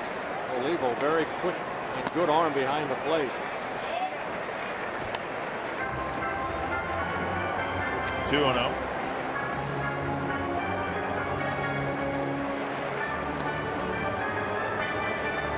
Bob McClure, the pitching coach, walking out slowly to talk to his right-hander. Try to get him back down in the strike zone. Ramirez, who was warming up earlier, alongside Tejeda, warming up again.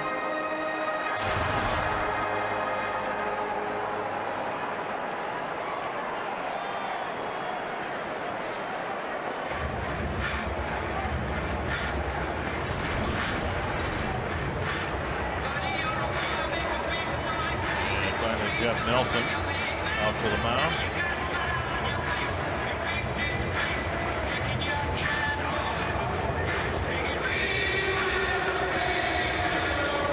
Twins with a run in the first, 4 in the fourth, a couple in the fifth. Let's see what Casilla, Mauer, maybe Morno and Kubel can get done here in the 6th inning. 2-0 to Casilla.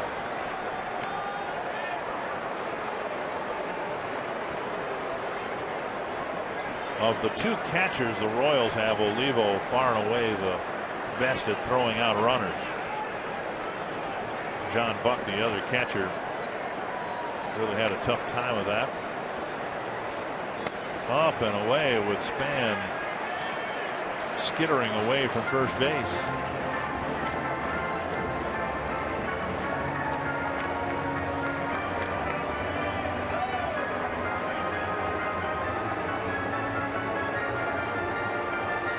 Not a lot of attempts, but 2 out of 5 so far for Olivo.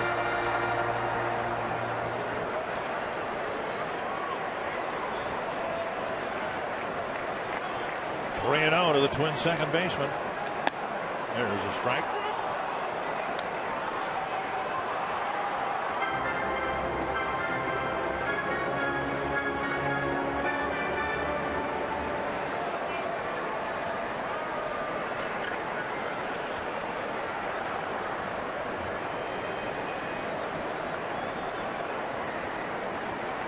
Span goes, and the pitch is a called strike, and Span is in with a steal. So he got a good jump and goes in with that, for him, patented and exclusive feet-first slide. We had a great jump right here. Olivo's throw right on the mark, but you see Span, by the time his release from Olivo, is about maybe 3/4 of the way down. So stolen base number 6 on the year for Denard Span. And for the Twins, their 14th in 18 attempts. Now 3-2 to Casilla. Checked his swing, and back-to-back walks with 1 out here in the 6th. Mauer scored 3 runs. He's driven in 1. He's had a great night in the plate. And the question to Joe Mauer is, we'll hear from Joe when we come back. The Royals are going to make a pitching change and bring in Ramirez to face Mauer.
down there and wanting to catch back-to-back days, and I was able to do that twice. So I'm feeling pretty good heading into tonight. The other stuff he's talking about is trying to condense 3 months of preparation into 3 weeks. He's jumped back into the lineup with a home run in his first swing, a double in his next swing, and then he didn't swing when he drew a one-out walk in the 5th. And he'll face left-hander Horacio Ramirez. Well, Ramirez coming out of the bullpen for Ramirez. He's making his 6th relief appearance.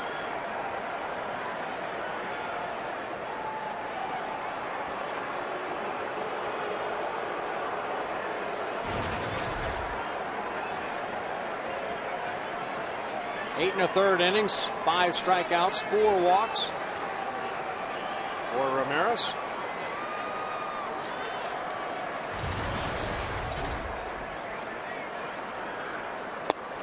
Thought about a bunt because Tian was playing a very deep third base. Now he's going to come up at least a little bit.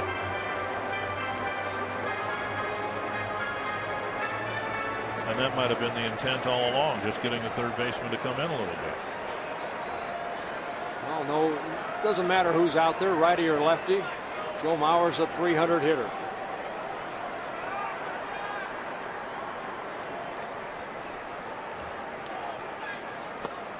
And now 2-0. Avila's playing a cat and mouse game with Bernard Span at second base, trying to keep him close. Now in this instance, it's because of the walks, and both Span and KCA are aboard. Well, wouldn't the Twins love to have this situation on a regular basis with Mauer, Morno, and Kubel due up? Speedy runners on base. 3-0 with Morno on deck.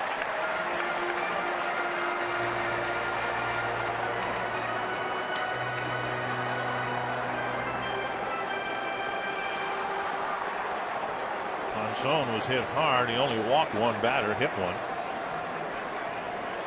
Tejeda walked a couple with one out here in the 6th. And now a strike, making it 3-1.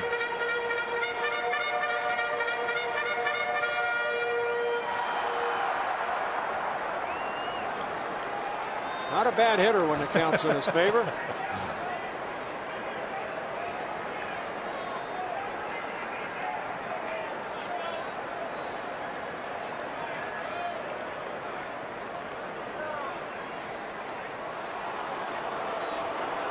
Aviles is playing that little cat and mouse game, but I'm surprised that they don't have the second baseman more toward Bernard Span than Aviles, because Joe hits so many balls the other way.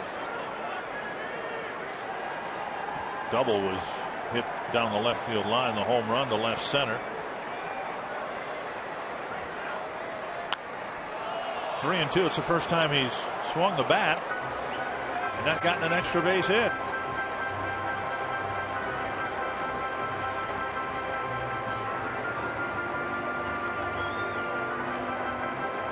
Mauer with a very good eye at the plate. Doesn't strike out that much. Opportunity here to send the runners, perhaps. They sure do.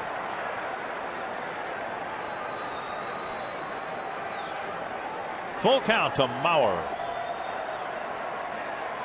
Runners go, and the pitch hit to the shortstop. Out there, and they'll get a double play. So even in starting the speedy runners, the ball hits so sharply that Avila starts a double play.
Nick Punto on the left, Justin Morno on the right.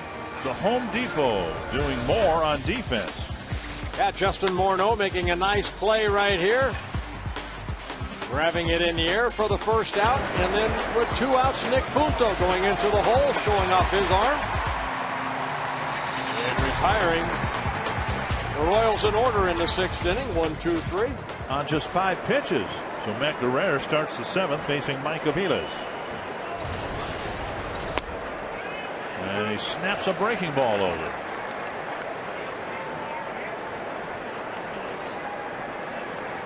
Aviles, crisp, and DeJesus. Yeah, Matt making his 10th relief appearance. Poke to right. Kadire retreating and making a reaching catch on the track. 1 away.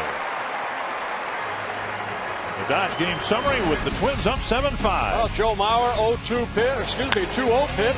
Takes Sidney Ponson the other way for a solo home run on his first swing. And Nick Punto with a couple of runners on. Big 2-run single for Nick Punto. And then Justin Morno doesn't miss a pitch. His 6th home run of the year, a 2-run home run off of Ponson in the 5th. Crisp, the hitter. And Guerrero misses with a breaking ball. Ball 1. 24,727 paid attendance tonight.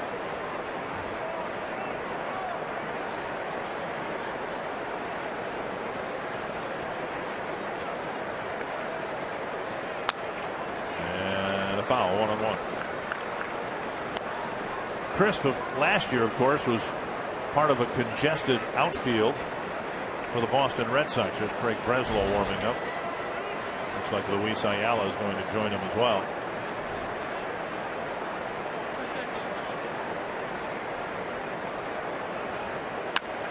Fouled away. The Red Sox last year had kind of the same situation the Twins have had with one too many starting outfielders. Jacoby Ellsbury and Coco Crisp. Start of the year they had Manny Ramirez, J.D. Drew. And eventually the Red Sox decided that it was Crisp who was the odd man out. Chopper cut off by Harris. And nice play by the Twins third baseman, 2 down. Yeah, very nice play by Brendan Harris. He's the one that has to get this ball. This ball gets to Nick Punto. Crisp has an infield base hit. He has to cut across right here on that ball that Crisp just slaps the other way. And showing off that good arm, Harris able to get Crisp out for the 2nd out. And now David DeJesus.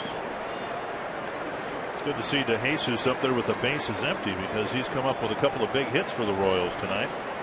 A 2-run, 2-out single in the 3rd and an RBI double in the 5th. Popped straight up. Mauer might have room. And Guerrero with 2 perfect innings, throwing a total of 12 pitches.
Fox Sports North is brought to you by McDonald's. I'm loving it.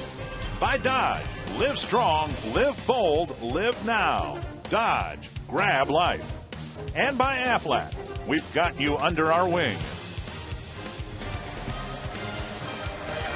Let's take a look at our Mountain Dew fans of the game. Yes, congratulations, Fargo. A lot of hard work from a lot of great Twins fans up there, sandbagging seemingly half the spring.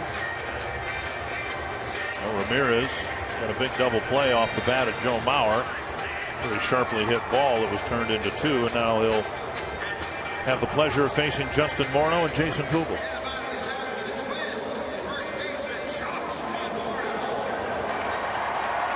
Morno's a perfect night going with being hit by a pitch in the first, an RBI single in the fourth, and then he cranked home run number 6 with Mauer aboard in the fifth.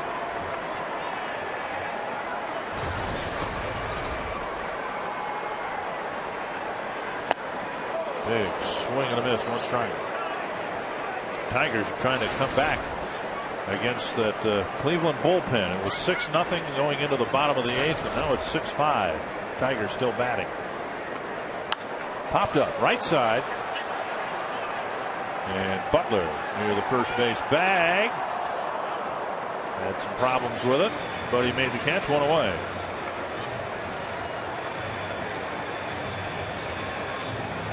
And that'll bring up Jason Kubel.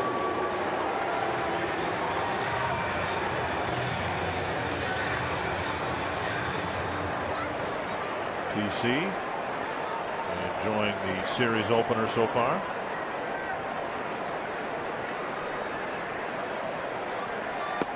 Strike on the outside corner.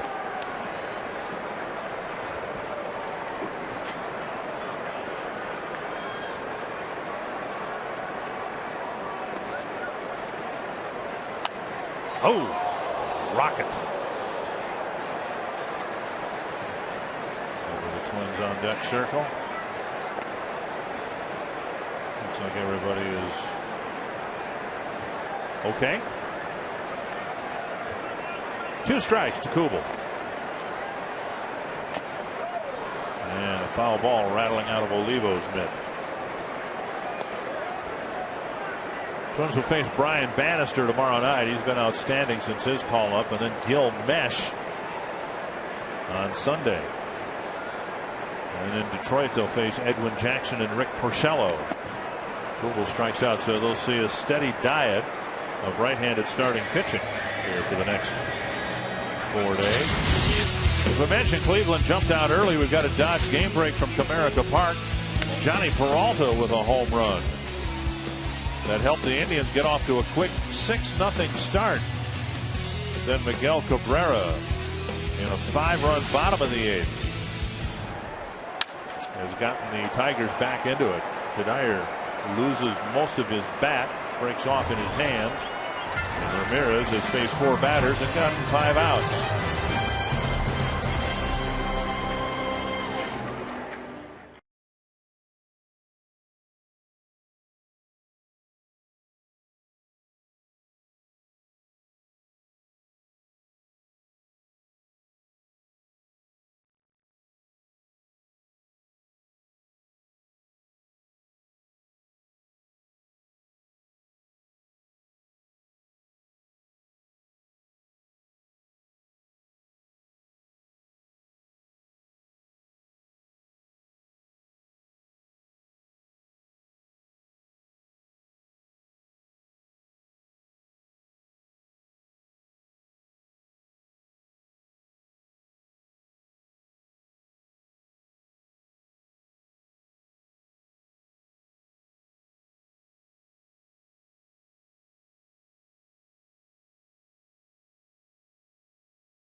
7-5, the Twins playing with a lead most of the night.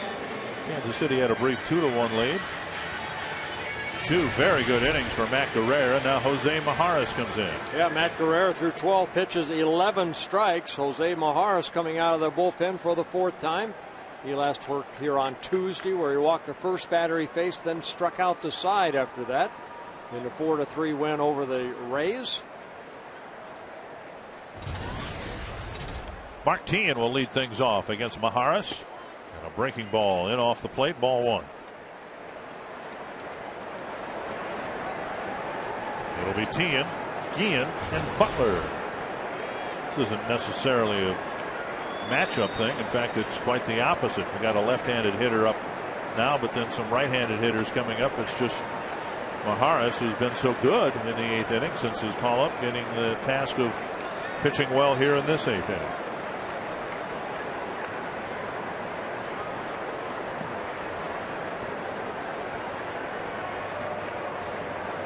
Maharis do this the other night. He walked the first batter he faced and then struck out the next 3.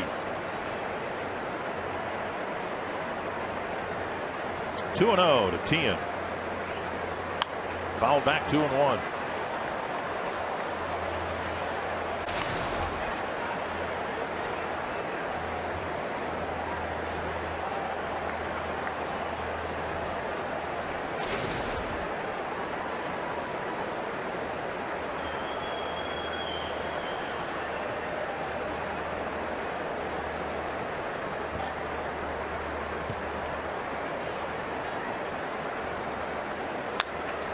To the net, 2-2.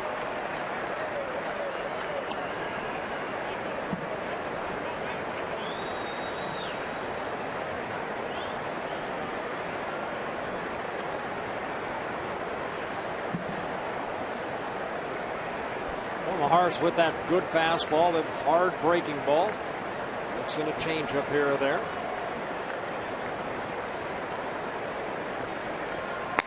Got him. Singed the outside corner with a 90-mile-per-hour fastball.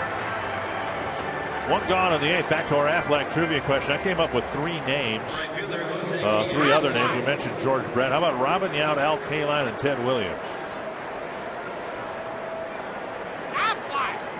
All in the 3,000 hit club. I don't know, maybe Ted Williams walked so much he didn't get to 3,000 hits, huh? Carl Yastrzemski.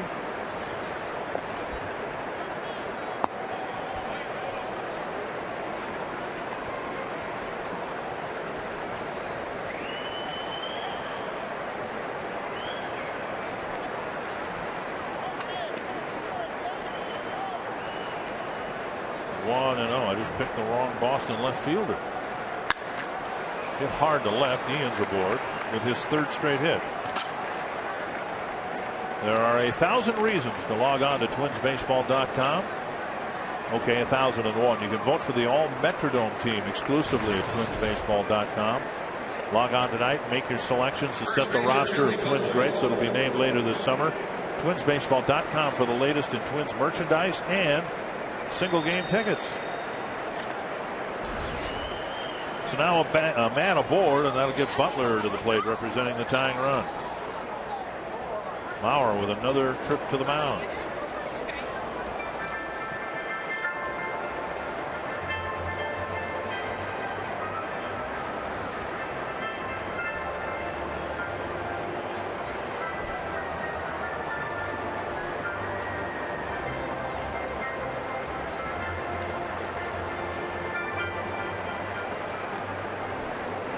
Butler on the night, a couple of ground balls to the left side and a fly to right. See how they work Butler here if they just basically stay away from him.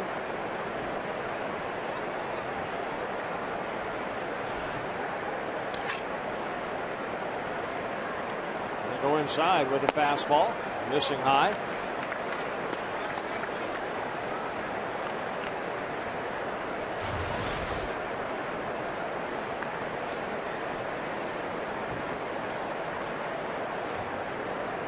The hit by Guillen, just the 2nd allowed by Maharis so far. That hits the corner, 1-1.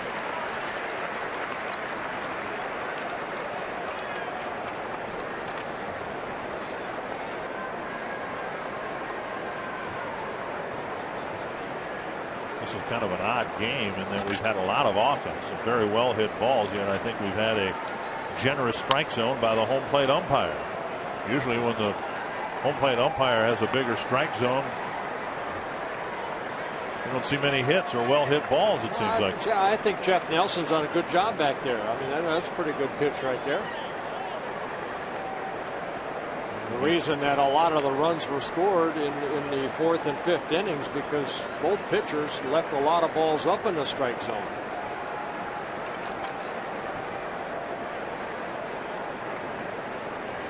One and two to Butler. Got him. And Maharis gets another strikeout. 3 2/3 innings so far, and 6 strikeouts. 7 strikeouts. This is a breaking ball right here that he gets on top. And Butler swinging over the top of it. So 2 down. And the Royals will go to their bench and bring in last night's or yesterday's hitting hero, John Buck.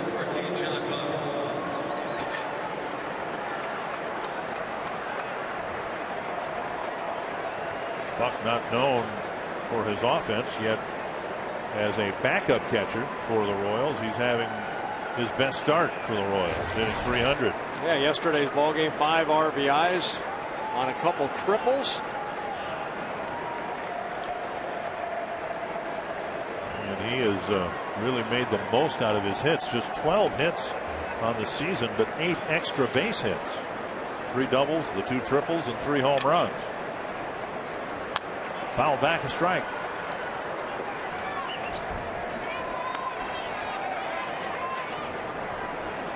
Luis Ayala warming up. In the bottom of the 9th in Detroit. Would imagine Kerry Wood is trying to save it for the Indians. The bottom of the 9th in Texas, and I would imagine Bobby Jenks is trying to save it for the White Sox. 4-3. White Sox leading the Rangers. Swing and a miss. 0-2. Boy, another good breaking ball right there by Maharis.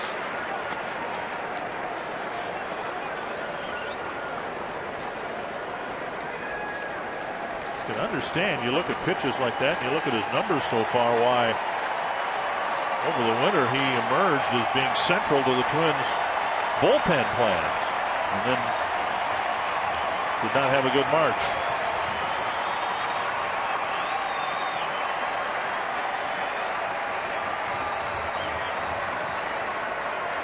Two strikes to John Buck.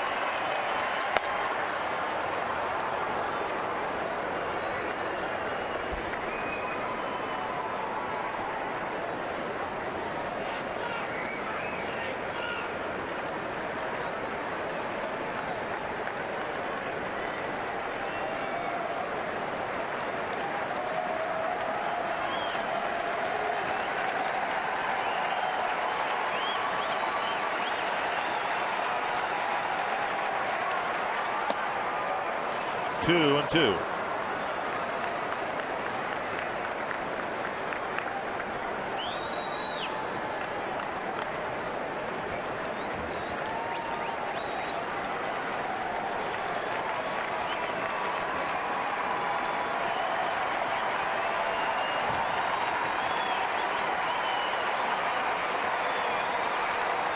Twins bullpen tonight has been nearly perfect.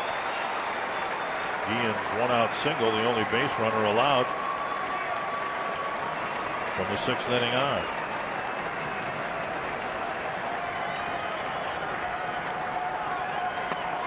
Just blew him away.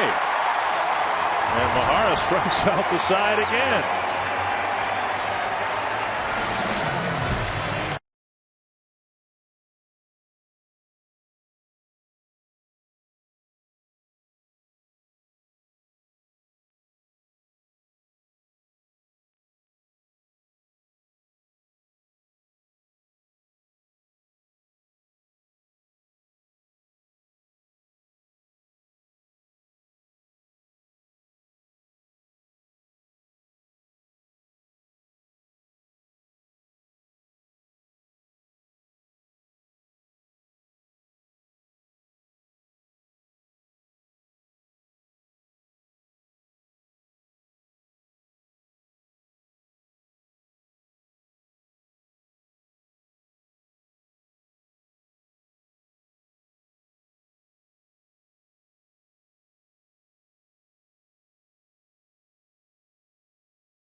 join us for Quest Twins Live featuring the Toyota postgame wrap. We will talk about the return of Joe.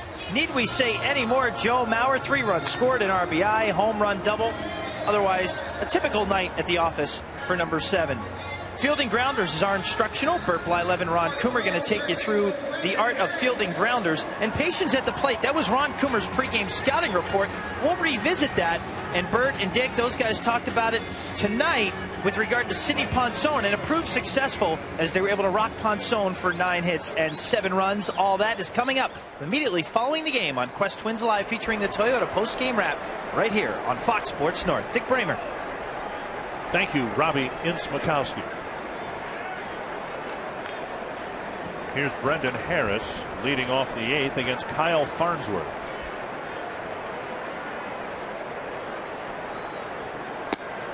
And Farnsworth misses the outside corner with a good fastball. Farnsworth signed to a 2-year contract over the winter by the Royals. Off to a slow start. 0-3 out of that bullpen. Very high earned run average. And he gets the breaking ball over. 1-1.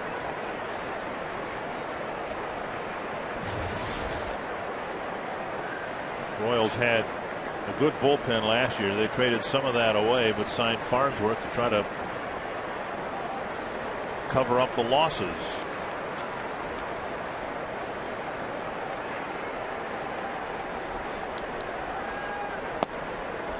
Down low, 2-1. The Royals on opening day 2009 had 13 players who were not with them on opening day 2008.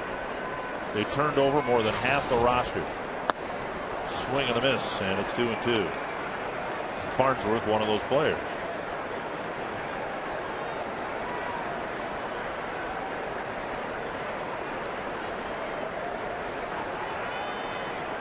John Nathan warming up for what right now would be a save situation in the 9th inning. The Twins score a couple of runs, that would not be the case.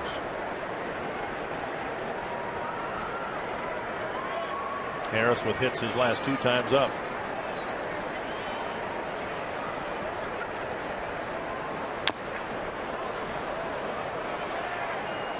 Well, he's done a real good job in that fill-in role. Brendan Harris hitting at .372.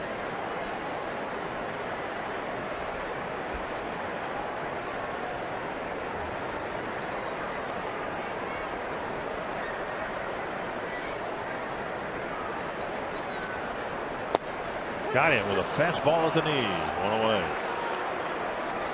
Twins and Royals continue this weekend set presented by Bachman's. And on Sunday, the first 10,000 fans will get a Kirby Puckett Legend of the Dome bobblehead. Twins against the Royals at 1:10 Sunday. And your tickets are available at twinsbaseball.com.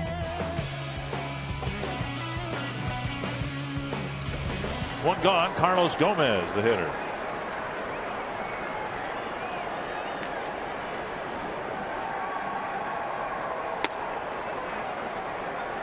Ball 1.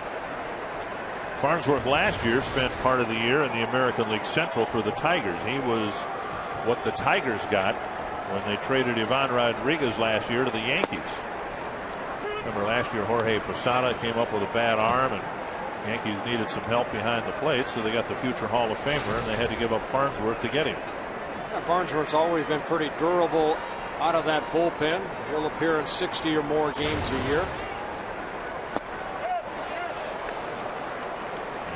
Missed bunt attempt, 1-2. Twins have threatened to bunt. At least 3 different players have threatened to drop a bunt down, but none has done so yet.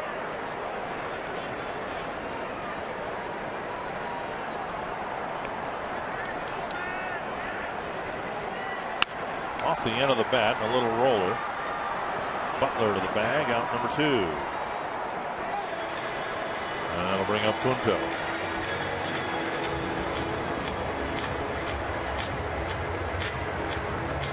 Punto 1 for 3, but his one was a big one. A 2-out, 2-run single in the 4th.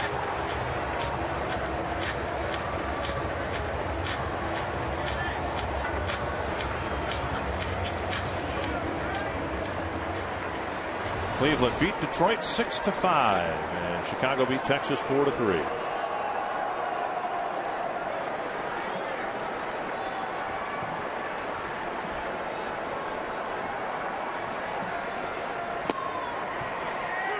If this score holds, it means that the White Sox will be a first place ball club by a half game over the Twins.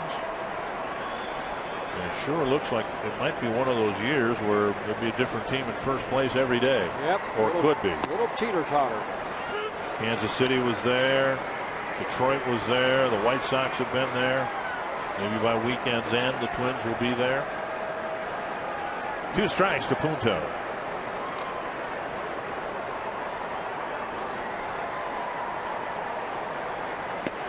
Whoa.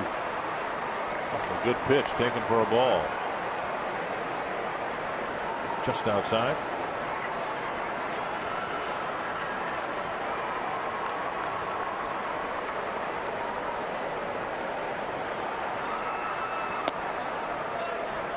And now 2-2.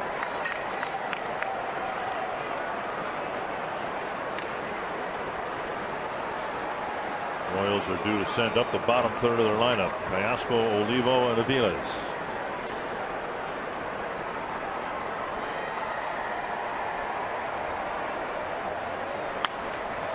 Over the Twins dugout.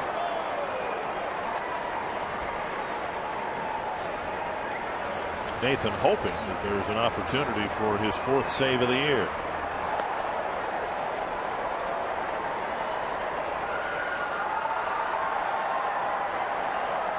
Two and two for the Twins shortstop.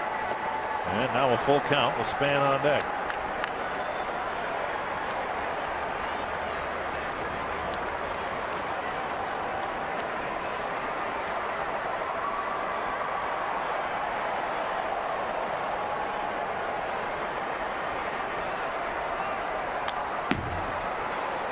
And getting a piece of the off-speed pitch.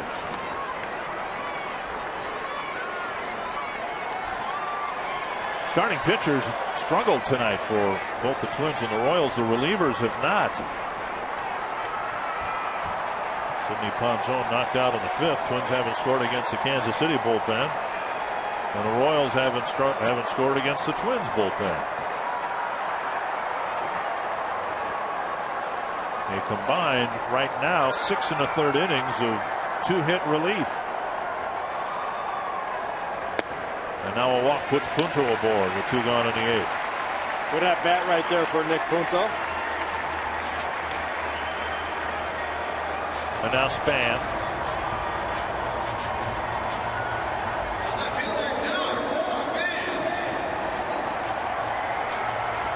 Span walked his last time up. And promptly stole second base.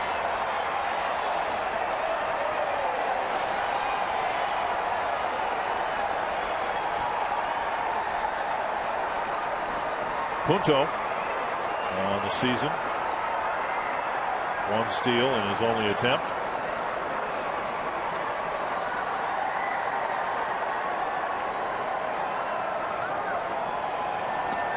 And Span takes low, ball 1.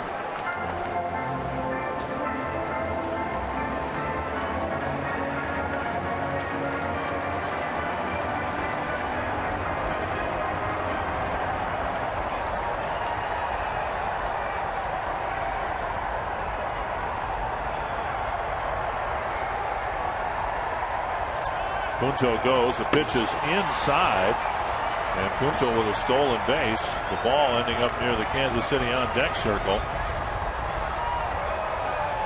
And the pitch called a ball, and now an appeal to the third base umpire. And Mike Esterbrook says, yeah, Span did swing at it for some reason. Ron Gardner. Let's take a look at the pitch. It's a little breaking ball right there, and Span out of the defense just kind of swung through it just to get out of the way. Nick Punto getting a very good jump. Dives into second base head first. Steals his second base of the year and gets into scoring position. 1-1.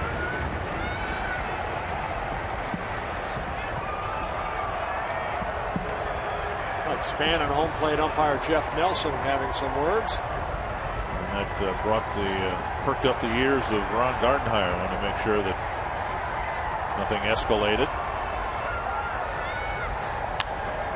Little fly ball to left, and DeJesus is there to end the inning. Well, Farnsworth pitches an effective inning of relief. And the Twins are hoping that that's exactly what they'll get from Joe Nathan.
Cheap game reset, and the Twins getting great production from Misters Mauer and Morno. Joe Mauer on the first pitch, hitting a solo home run in the first inning, giving the Twins a 1-0 lead. Justin Morno with a 2-run home run and an RBI single. David DeJesus with a good night at the plate for the Royals. 3 hits and a couple RBIs. Callaspo had doubled his first time up, 1 for 3, facing Nathan. Ball 1. Joe Nathan making his 8th relief appearance. Ended up winning the ball game here on Tuesday after giving up a home run to tie the ball game. The Twins came back in the bottom of the 9th to win it against the Rays. Callaspo went after a high fastball and fouled it back. 1-1. Nathan has always had great success against the Royals over his career. 2-0 with 30 saves. He's allowed only 4 earned runs in 44 2/3 innings pitched. Look at that. ERA of 0.81. 1-1. And that misses the inside corner. Breaking ball, 2-1.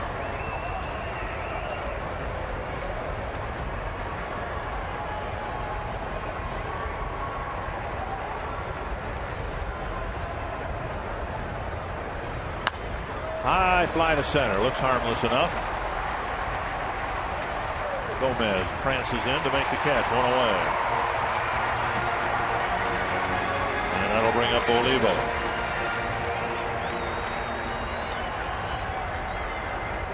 Callaspo lifetime now is 0 for 5 against Nathan. Olivo in his career is 0 for 4.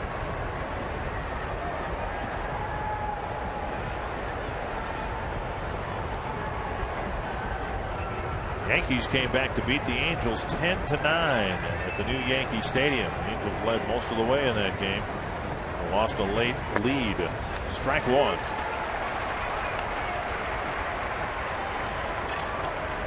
Brian Fuentes having a tough time in the 9th inning.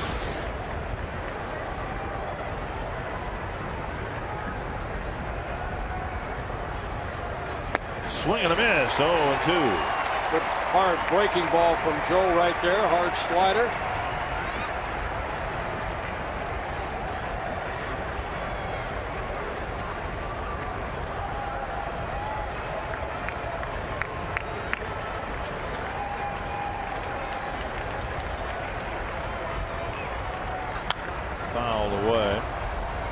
some question about whether Mauer would catch all 9 innings of a game. He asked to do that, of course, and Ron Gardenhire said, well, that's why we had him down in Florida, to get him prepared so we could do that here.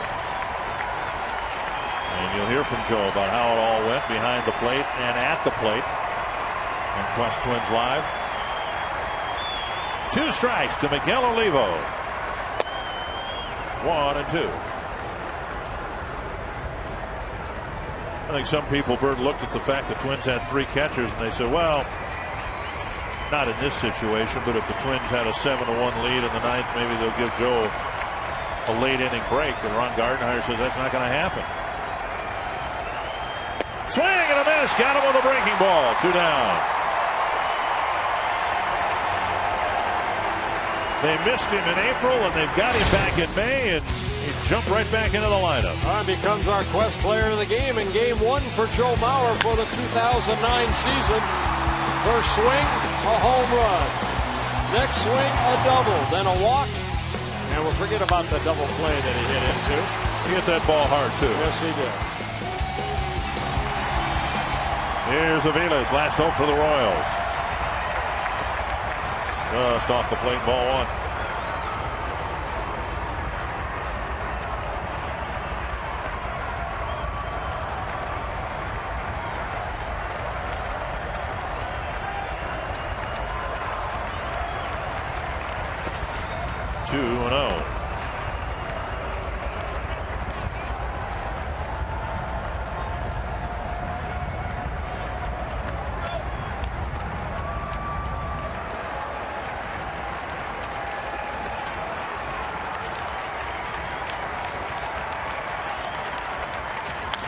Foul back, 2-1.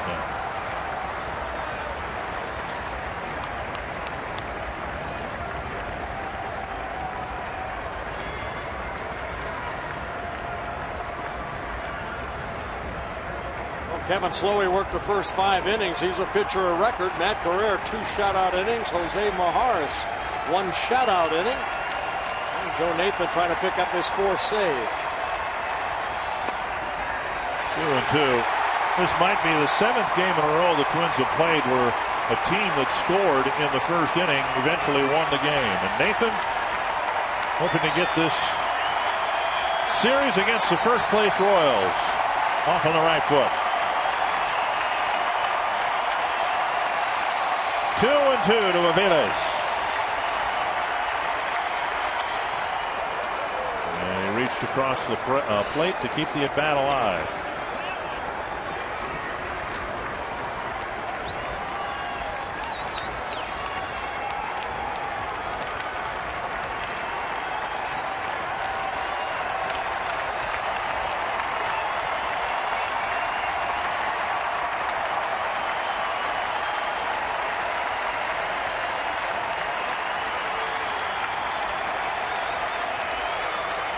Another 2-2.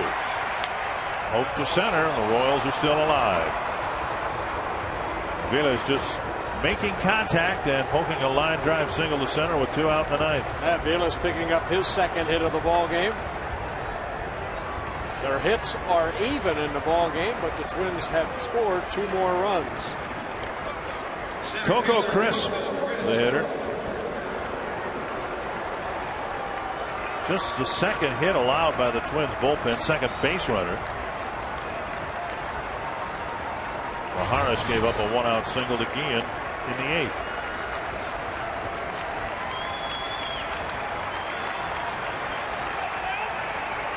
A couple of singles and a couple of strikeouts for Crisp lifetime against Nathan. Busted bat, bouncer to short. And the Twins win the opener with 4 nearly perfect relief innings out of the bullpen. Yeah, not the way you draw it up going into the ball game. Kevin Slowy struggled through 5 innings, but what a job by the bullpen. And welcome back, Joe Mauer.